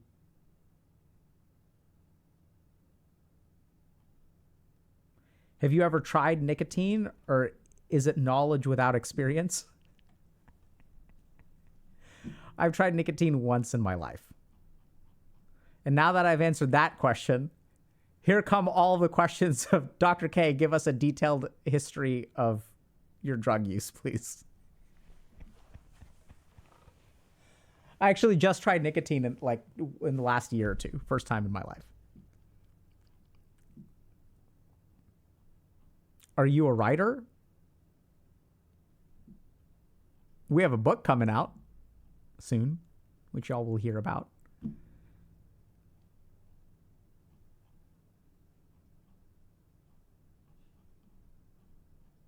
You're going to buy it? It's a book for parents, chat. So y'all may wonder, why did I write a book for parents? You guys want to know really why I wrote a book for parents instead of a book for y'all? The people whom I love so much? So I have a choice. I can try to fix y'all, or what I can do is help a whole generation of parents fix some of the things that created y'all's problems in the first place. And so even though in a lot of ways I was loath to write this book, it is not a book that I was the most excited about. It is the book that I thought would do the most good.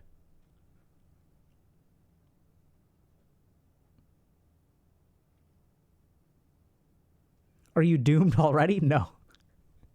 I've spent 1,000 times as much effort or more working with y'all than I have working with parents. But, they need help. Because here's the thing. The other reason is, I don't know if y'all get this, but y'all know how life is hard for us, millennials, Gen Z, Gen X, Gen Alpha, whatever. Life is hard for us. But it's like the 9-year-olds, 10-year-olds, things are not getting better. Things are getting worse. Technology is getting more addictive. And if y'all want to know, actually, one of the most damaging technologies out there is not what you think. So I sort of discovered this recently. One of the most harmful things for your brain is actually Google. It's not TikTok, not Instagram. I mean, I'm sure that those are bad in some ways, but it's actually Googling stuff. And y'all may wonder, how on earth is it that Googling stuff is damaging to your brain? So I was talking to a friend of mine who's a teacher. And what the teacher was noticing is kids nowadays can't do anything. First of all, they have no critical thinking skills. Second of all, they get bored really easily and they can't focus on anything for more than 20 minutes. And third of all, their memory sucks. Kids nowadays. And so I was talking to him about that. And he actually told me this hilarious story. He said that he gave an extra credit assignment or extra credit question, which was supposed to be easy points for everybody in his class. And it was, which of the following experiments did we do in class? And you just have to circle the right answer. And some kid in his class Googled the question and picked some other, whatever the top answer was in Google. They didn't circle what they did in class. And so I sort of found this myself, that Googling stuff led to my own brain decaying. So when I was in med school, because I started med school in 2010. And when I started med school, cell phones were just smartphones were really becoming a part of society. And so as I'd go through the hospital and people would come up with questions, right? Oh, this patient needs this, or which medication should I give? I started Googling a lot of stuff, searching for a lot of stuff. And what I noticed in med school is when I had a question in my mind and I searched for it right away, it went into my mind and it immediately disappeared afterward. And so I started doing this thing. I noticed that anything that I looked up right away is something that I would never remember. So it's what the hell is going on here? So I started writing down all of my questions instead of looking them up right away. And then I would go home and I would pull out my laptop or whatever, and I'd look up each question like in sequence, and I'd jot them down as part of my notes or whatever. And it worked really well. So if we look at how Googling stuff screws us up, first thing that it does is it removes all critical thinking, right? So our mind gets better at what it does. So if I stop taking the stairs, my legs are going to get weak. If I start riding the elevator every single day, my legs will become deconditioned. And when I start Googling answers all the time, my critical thinking, I never have to figure anything out because I'm just going to watch it or Google it, right? And then the answer is given to me. I never have to exercise critical thinking. Second thing is that Google gives me instant gratification. I don't have to spend time looking anything up. And so my brain's ability to like focus on a task for an extended period of time disappears when I get instant gratification and I have my answer right away. The third thing is when I have Google at my fingertips, I don't need to remember anything. Because the speed of Google, this is so amazing.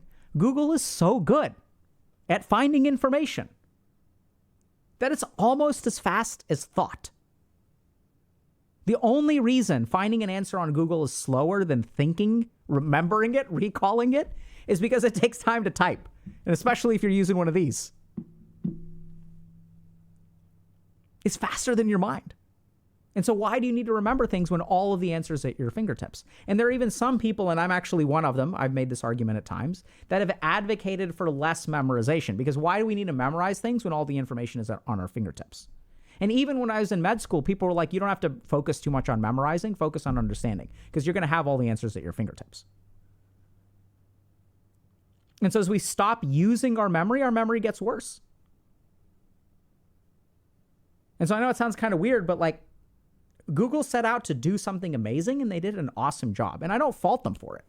They're like, we want to take all of the information in the world and put it at your fingertips. How awesome is that? Back when I was growing up, I had these things called Encyclopedia Britannicas. If you guys even know what that is.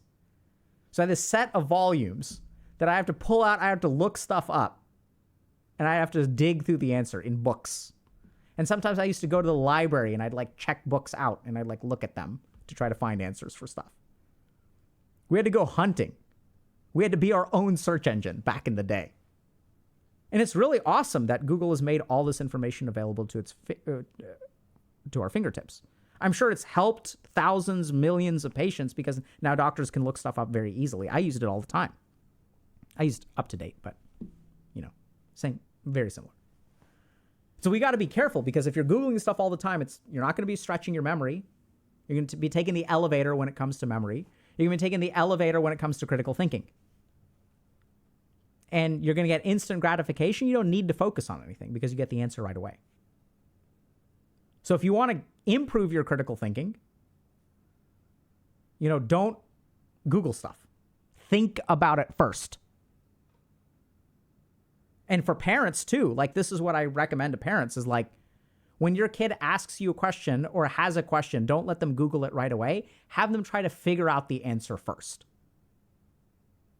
That's it, right? And it's bizarre because sometimes people will ask me like, should I stop my kid from using TikTok? And it's like, yeah, maybe you should stop using your kid from TikTok. But sometimes now I'll even advocate you should also keep them from Googling stuff reflexively. I'm not saying don't use it.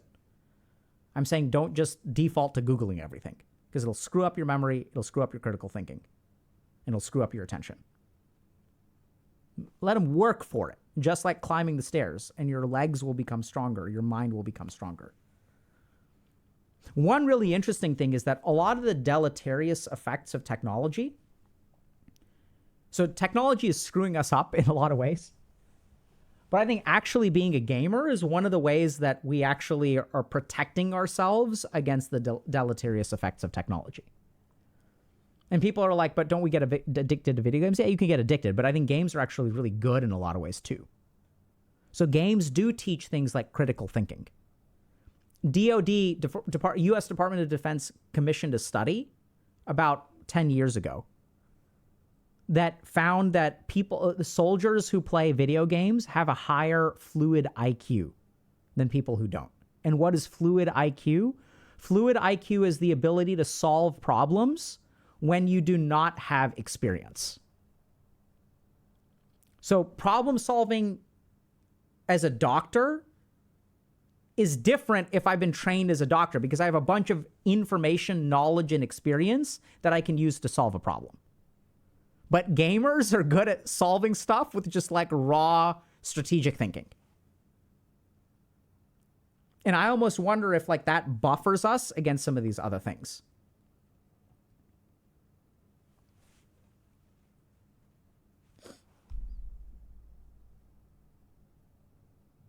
Isn't IQ BS? No, I don't think so.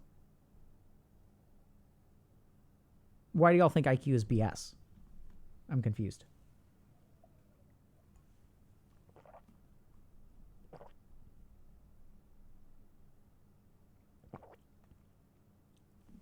Someone's asking, please do a yoga course for the guide. You explain things so well. So we do have a yoga course in the guide. It's Dr. K's Guide to Meditation. It's all the parts of yoga that you won't learn in a yoga studio. Or, I mean, in good ones you will. We have something. But yeah, thanks for the feedback. I'll look into it for sure.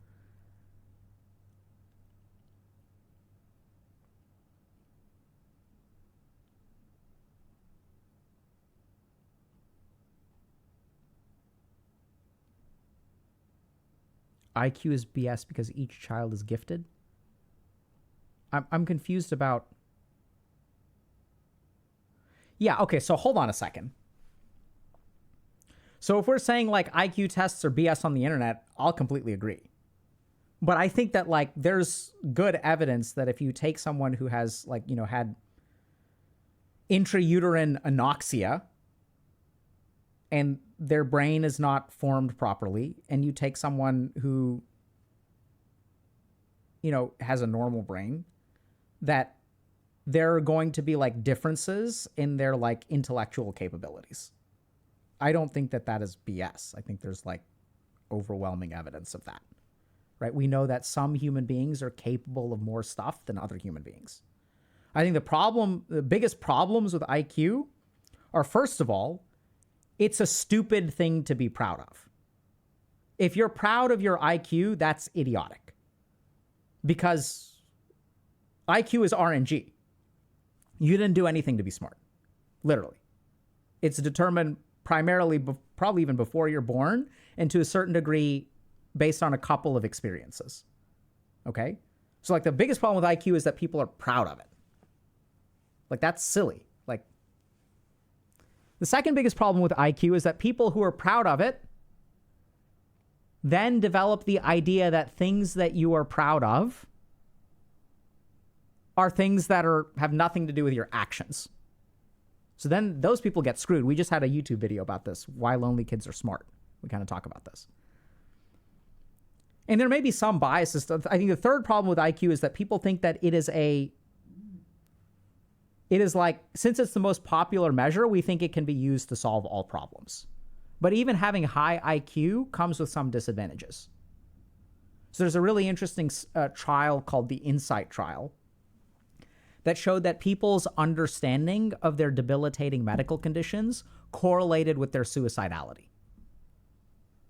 So there's some evidence that having high IQ is even correlated with like increased suicidality.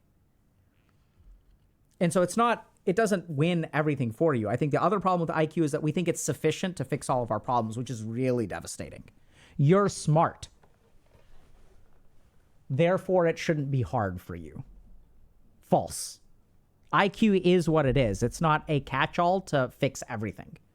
Now, it is a general problem-solving capability,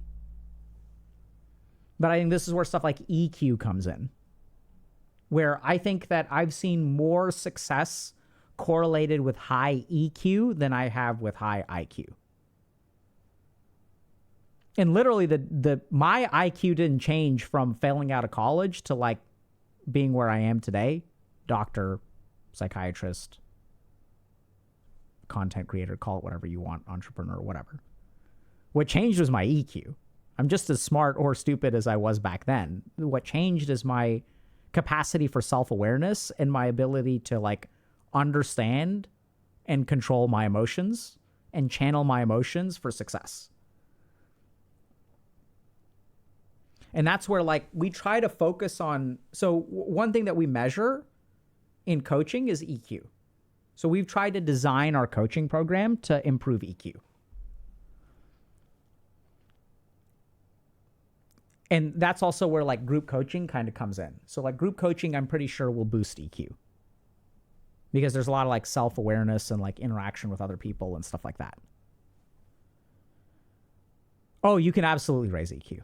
I think EQ is way easier to raise than IQ is. Is EQ not inherited like IQ is? Probably a portion of it is, but I think it's way more malleable. Or we have just discovered techniques to raise it way better than IQ. One of the two. Okay, let me show y'all.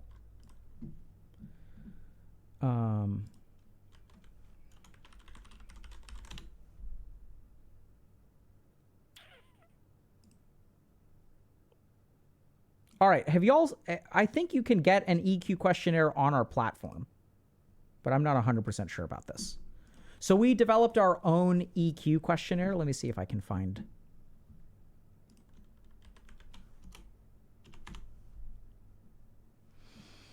Oh boy.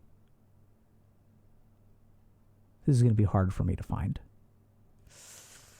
Okay.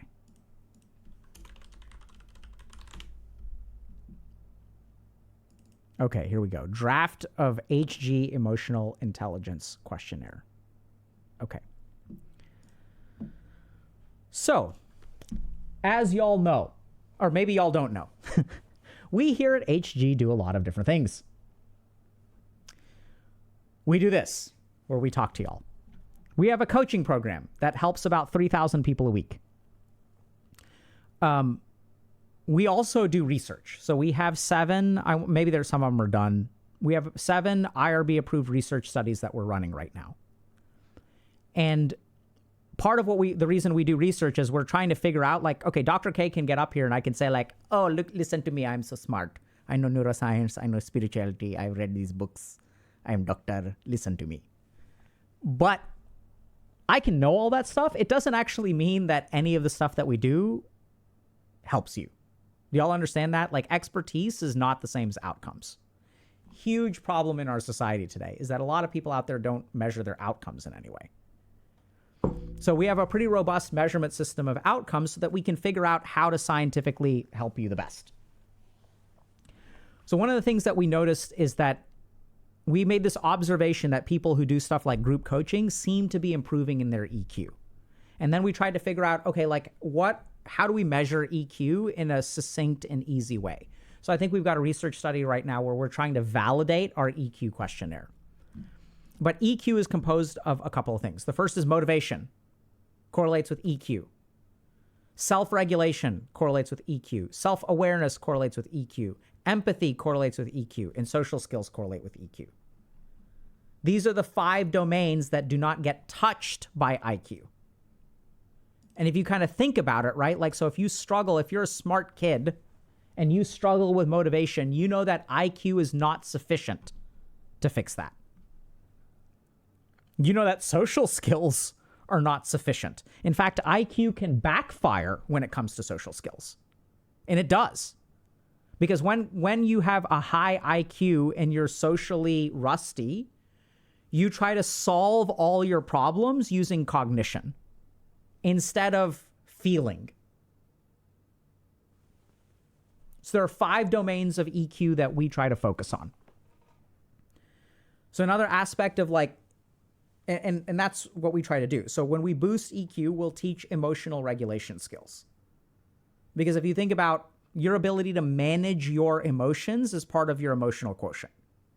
Your awareness of your emotions is your emotional quotient. Awareness is not the same as analysis. It's the ability to notice, the ability to observe. And oftentimes people with high IQ are so analytically in their head that they're observantly poor. And this is why they struggle in social situations. Because they're up here all the time instead of like actually observing the outside world. And why does that happen? It's because as I feel anxious, anxiety becomes a problem to solve. And so turn on the CPU. Go, go, go, go, go, go, go, go, go, go, go, go, go. And it's just inefficient. So we develop these EQ domains. This is what we measure. And what we've sort of found is that like understanding your emotions is one part of the EQ domain, but increasing awareness, focusing on social skills, focusing on motivation. And this is all emotional. So if we think about what motivates us in life, it's emotions, right? If intellect was sufficient to motivate you, if you figured out that something was logically good for you, you'd wake up and you'd do it the next day. What motivates us? Emotions. I don't feel like doing it today. What is that? That's an emotion. You're like, no, it's not. That's tiredness. Tiredness is what we feel when we are colorblind to the emotions that are driving the tiredness. Tiredness isn't a physiological state. I mean, it can be, but it's an emotional state. And the reason we call it tired is because we're colorblind. We don't know what it is, so we just feel tired. I'll give you all an example. I got a call earlier today. I picked up the phone. I saw who was calling, and I felt tired. Oh my God, this person is calling. I don't want to answer the phone. That's not physiologic, my friends. That is emotional. Oh my God, I have to go to work today.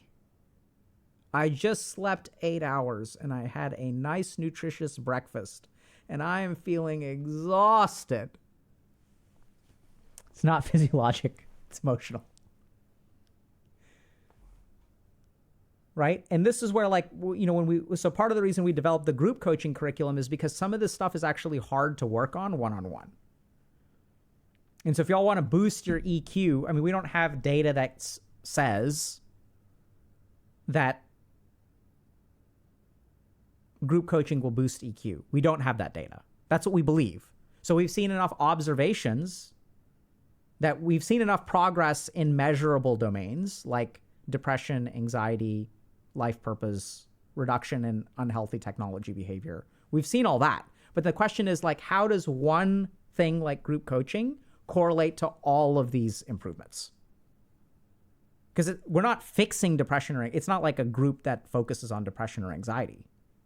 So the way it's designed, and we did this on purpose, right, is we sort of looked at, okay, what are the features, what are the core skills that we can improve that will help someone solve their own problems? That's what we built. And that's why people get confused. They're like, okay, I have this problem. Does it fix this problem? It's like, technically no, but it improves that problem. Because what we're helping you do is be a better human. Because that's like my belief. Like, if you want to fix all the problems in your life, you don't need to fix the problems. You need to become a better human. The problem is that most of the solutions out there are not about becoming a better human. They're about fixing a particular problem. How to set boundaries. How to get promoted. How to make $1 million. How to write a book. All of those things are being a better human. You're going through life using this instrument. How many hours of education have you spent on this? You go to science class, you go to math class. Someone asked a question earlier about how do I learn how to do integrals? In school, they teach us how to do integrals, but they don't teach us how to be self-aware or have decent social skills or understand what we're feeling. Yeah, and so then people will say, like, how to have great point, Weeknies, how to have motivation, how to be more social. And you'll get these lists from people, right? Of like, do these 16 things and then you will be more social. And those can help. I'm not saying that they don't.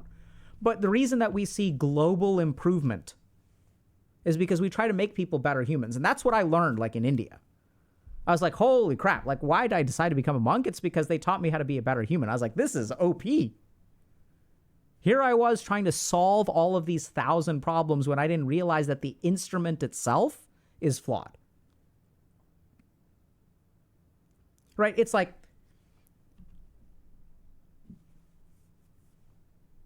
you can go through life in two ways. You can either upgrade your PC or you can do all kinds of other like random things to make stuff on your PC work. But if your video card is outdated and your RAM is outdated and your hard drive is too small, no matter what you do in life, it's gonna be hard. So what we really try to help people do, and this is what's wild, is you can actually do this. You can just upgrade your PC. You can just become a better human being. You can develop self-awareness skills. Right? So it's like changing the instrument that you use.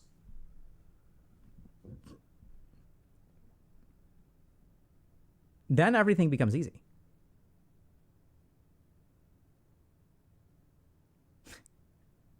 Yeah, you know, it's funny. Someone saying,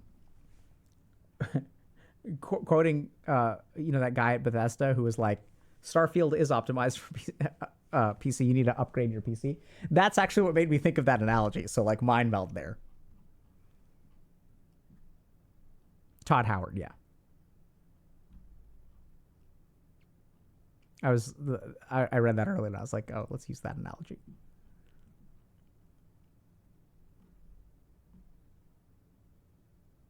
Do you have PC upgrade money? Probably. But my PC is now, I built this PC before I started streaming. I spent money on a PC specifically to start streaming. So now it's like 4 years old, I think, or maybe even older, maybe 5. No one said life was easy. I'm just saying life is way harder unless you upgrade your PC. And what I'm saying is that it's inefficient to keep on solving problems out there. If like, it's like upgrading your, I don't know what the right analogy is. It's like, like all these games like Age of Empires and stuff like that. Like you can upgrade your like basic town level and then you get all these passive buffs. That's what we try to do for y'all. Is like upgrade your basic thing. Like we're not saying that you don't need to do all that stuff. You need to mine more minerals or Vespine gas and build all these structures out there and like research this tech and like whatever. Like all that stuff is still true. What we're saying is just like give yourself those sweet, fat passive buffs by like upgrading your core structure. But that's what we don't do. We're like sitting at tier 1 and we're like out there like mass churning out like pikemen when like other people are out there with like bombers and navies, and we're still at like the tier 1 tech. And so y'all work twice as hard, 10 times as hard, and like you actually do pretty good. I even remember I quit playing Civ 3 because this happened. So I was playing this game of Civ 3, and there was like one nation that was just like 1 square. They had like an island that was 1 square, and they had a city on it, and like 1,000 or 2,000 years after the game started or whatever, they were still at like tier 1 tech. So they had like literally a bunch of like spearmen. Like just they had some kind of weird, I don't know if it was a bug or what, but every turn for like 2,000 years, they were just churning out spearmen. And then I had a bomber. And so I flew my bomber to try to conquer this little island nation, right? Because yay for colonialism. And then however the calculation of like combat works, right? It's like each spearman is worth like 10 power and a bomber is worth like 150 or whatever. And my spearman defeated the bomber. And I was like, this game is dumb. How is this? This is stupid. I just quit the game and I never played it again. Yeah, Van Pax is like, you're that civil. Yeah, so this is the thing. Everyone's like, oh my God, I'm so exhausted. I have no motivation. No, you guys aren't exhausted because you suck at life. You're exhausted because you're playing the game of life very inefficiently. If you just upgrade your tech tier, if we unleash you into the world, you will just knock it out of the park. One other example of this. So if you're like a gamer and you're like, oh my God, my life is so hard. Like I'm exhausted all the time and I suck at life. No, dude, you just haven't been unleashed yet. Let me explain this to y'all. I graduated from college with a 2.5 GPA and decided to put my life together. Went to med school, became a psychiatrist, became successful, got married and all this stuff. I tried to climb MMR in Dota.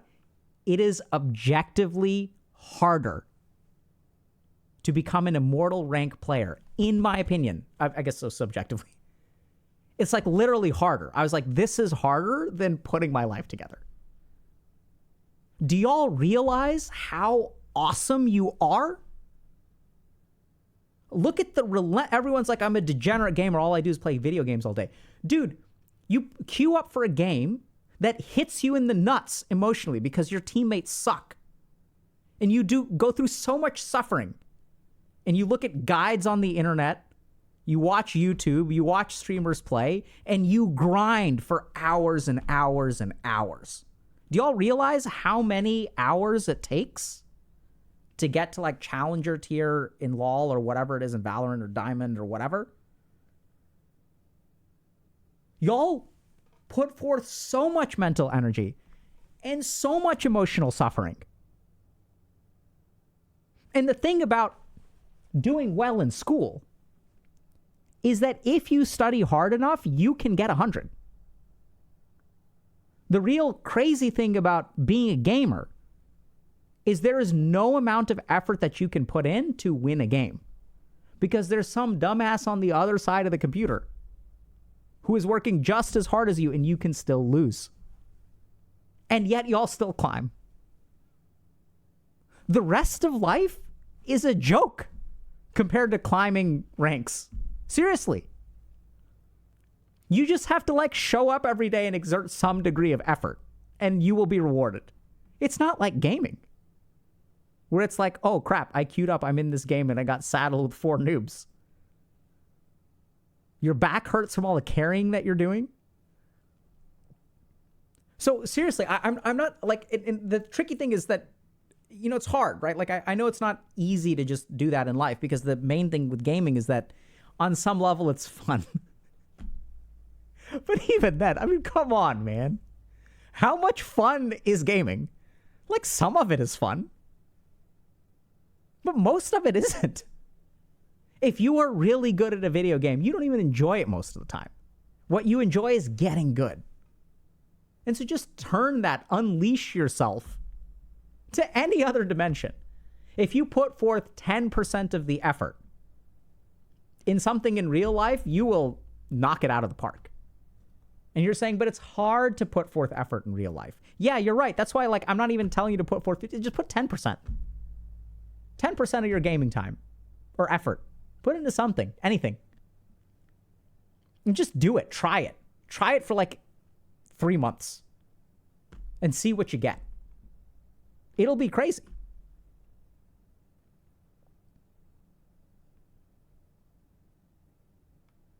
And we see this like with y'all that show up on like Discord and stuff. You know, like we just give you a place to like show up and put forth like 5 to 10% effort. And y'all do amazing. And that's the thing. When we have like good outcomes here at HG, like we don't have good outcomes because we're great. We have good outcomes because you're great. We have good outcomes because we just let you do you. We just help you be you. Like we just point you in a direction. We help you stay in one direction. That's really all we do. And then y'all knock it out of the park. You get that? Like we can't take a bunch of chicken shit and turn it into gold. There's got to be something good in there. Like seriously, do y'all get that? Like outcomes at this scale, because we're not like a medication. It's different. If we're like an oncology drug that just goes into your body and kills the cancer, then you can take credit for that. We're not injecting you with something that's like, you know, Chad plus IV solution or whatever that just like magically transforms you. Like we're not even giving you anything into your body. There's no medications, no supplements, nothing. We're just taking you and we're like having you stay focused in one general direction for like some amount of time. That's it.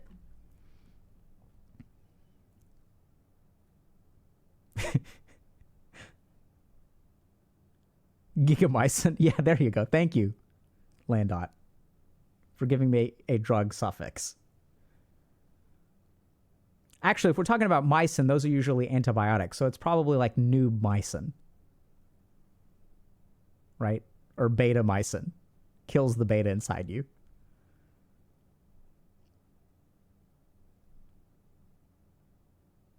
Now, this could be mean. I'm not sure for those of y'all that are anime degenerates that this is the same. Because it's not clear to me.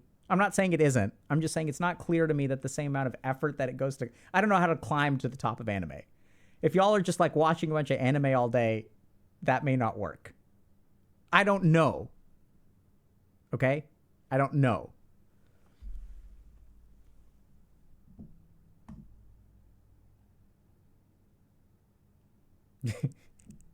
I just don't know, right? It's a different skill set. Okay. How does EQ correlate with motivation? The better your EQ is, the easier it is to find and harness motivation.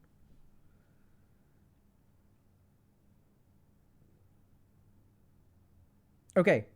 We got to run, chat. But thanks for coming today. We covered a lot of stuff. HealthyWeeb GG. Hey, so actually, before I go, let me ask y'all, now my turn for a question, okay, chat? So, we're trying to figure out what's next for us. So what I'm trying to think about is what do y'all... So we're thinking about doing something like building on our platform or even building something like an app. So just to give y'all an example, we had a couple of really good community events. And y'all are talking about EQ, right? So we had a community event called Right in the Fields, which is probably one of our most, if not the most successful community event. I think like 15,000 people participated. And it was really about an EQ boosting event. So we had different things like we're going to teach you about emotions. We're going to focus on things like alexithymia. You're going to learn to notice your own emotions. And then we also did cool stuff where you can put in a journal entry and you can read someone else's journal entry anonymized and try to guess what emotion they're feeling. So it's like a way to like level up empathy. So that worked really good for that particular thing, but we're not sure what to build. And then the other problem with something like building an app is like building an app is expensive. So the question that I've got is like, do y'all want something like that? And secondly, will you pay for it?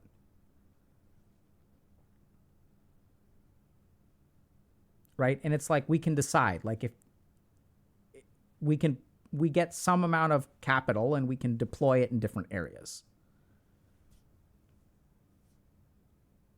So let's do a poll. And if you guys don't, you know, whatever y'all want to do is what y'all want to do. We're just asking. So we've been able to do pretty well so far. And so, by the way, for those of y'all that did Right in the Fields or have looked at our resource packs and stuff like that, all that stuff is because people have supported us financially. So we're grateful for that. And like, we'll take whatever money y'all give us and we're going to build whatever we can with it. But at some point, we have to figure out, okay, so the app would focus on probably stuff like skills building, because that's the one thing that we don't really do.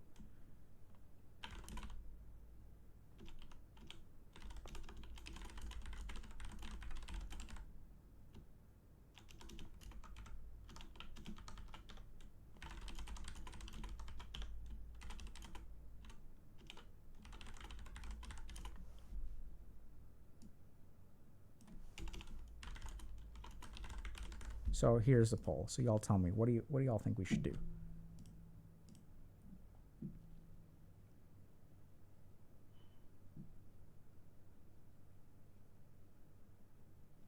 Yeah, so I can be more specific.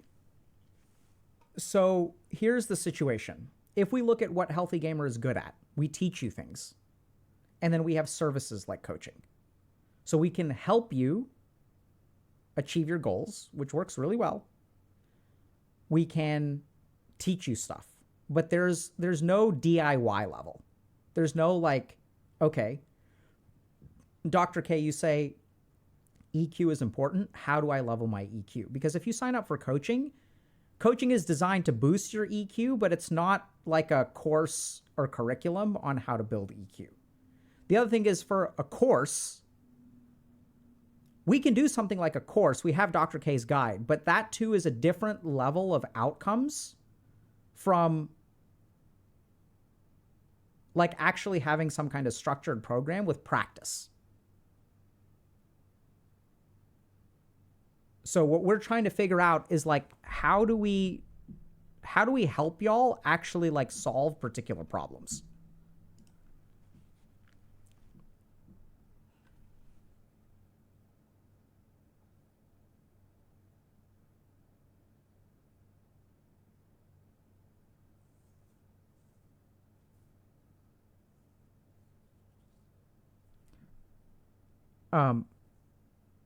Yeah, okay. So I see that y'all are kind of, it looks like 40% are no money. Okay, and that's fine, right? So we do a lot of stuff for free. Like most of what we do is free.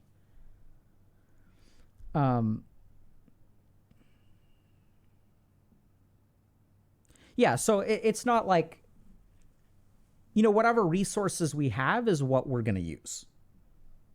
And we're like, the core challenge that we face is that, you know, helping people takes money. And we can try to scale as well as we can. We can try to do as much stuff as we can for free. And even the stuff that we do for free compensates us some, right? That's how we find, like, we have, like, you know, editors and people like that.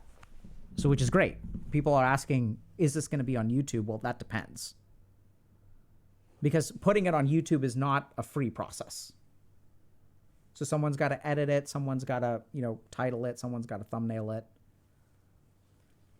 And so for those of y'all, you know, I know that people like sometimes like sub and give donations and stuff. All that stuff helps. And for those of y'all that haven't seen resource packs, you should definitely check them out. And that's what we built. And we've got like devs on staff that build this stuff.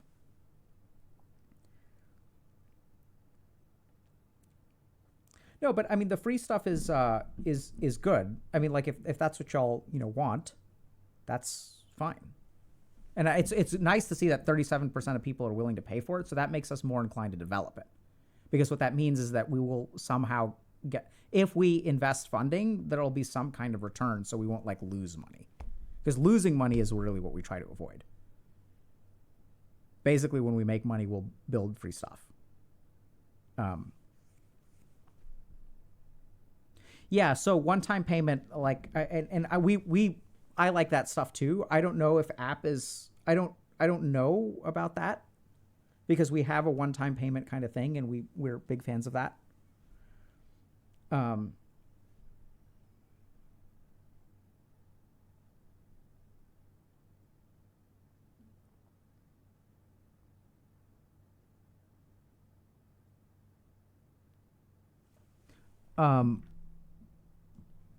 Okay, that's good to know. Thank you all for sharing this stuff. This matters a lot to us.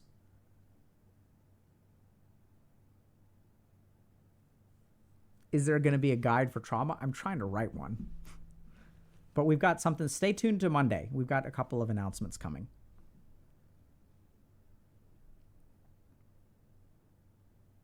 Okay.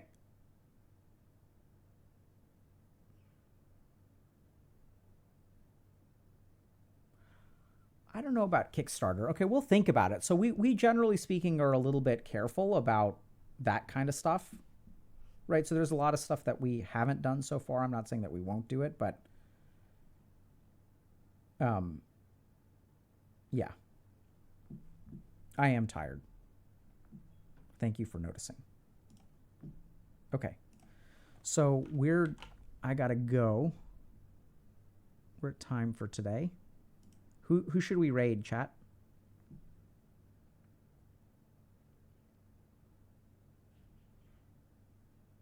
What emotion is that? Tiredness? I think this is physical tiredness. Emotionally, I feel great. Squeaks? Let's raid Squeaks. Works for me.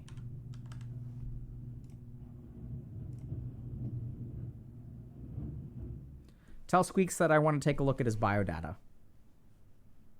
All right?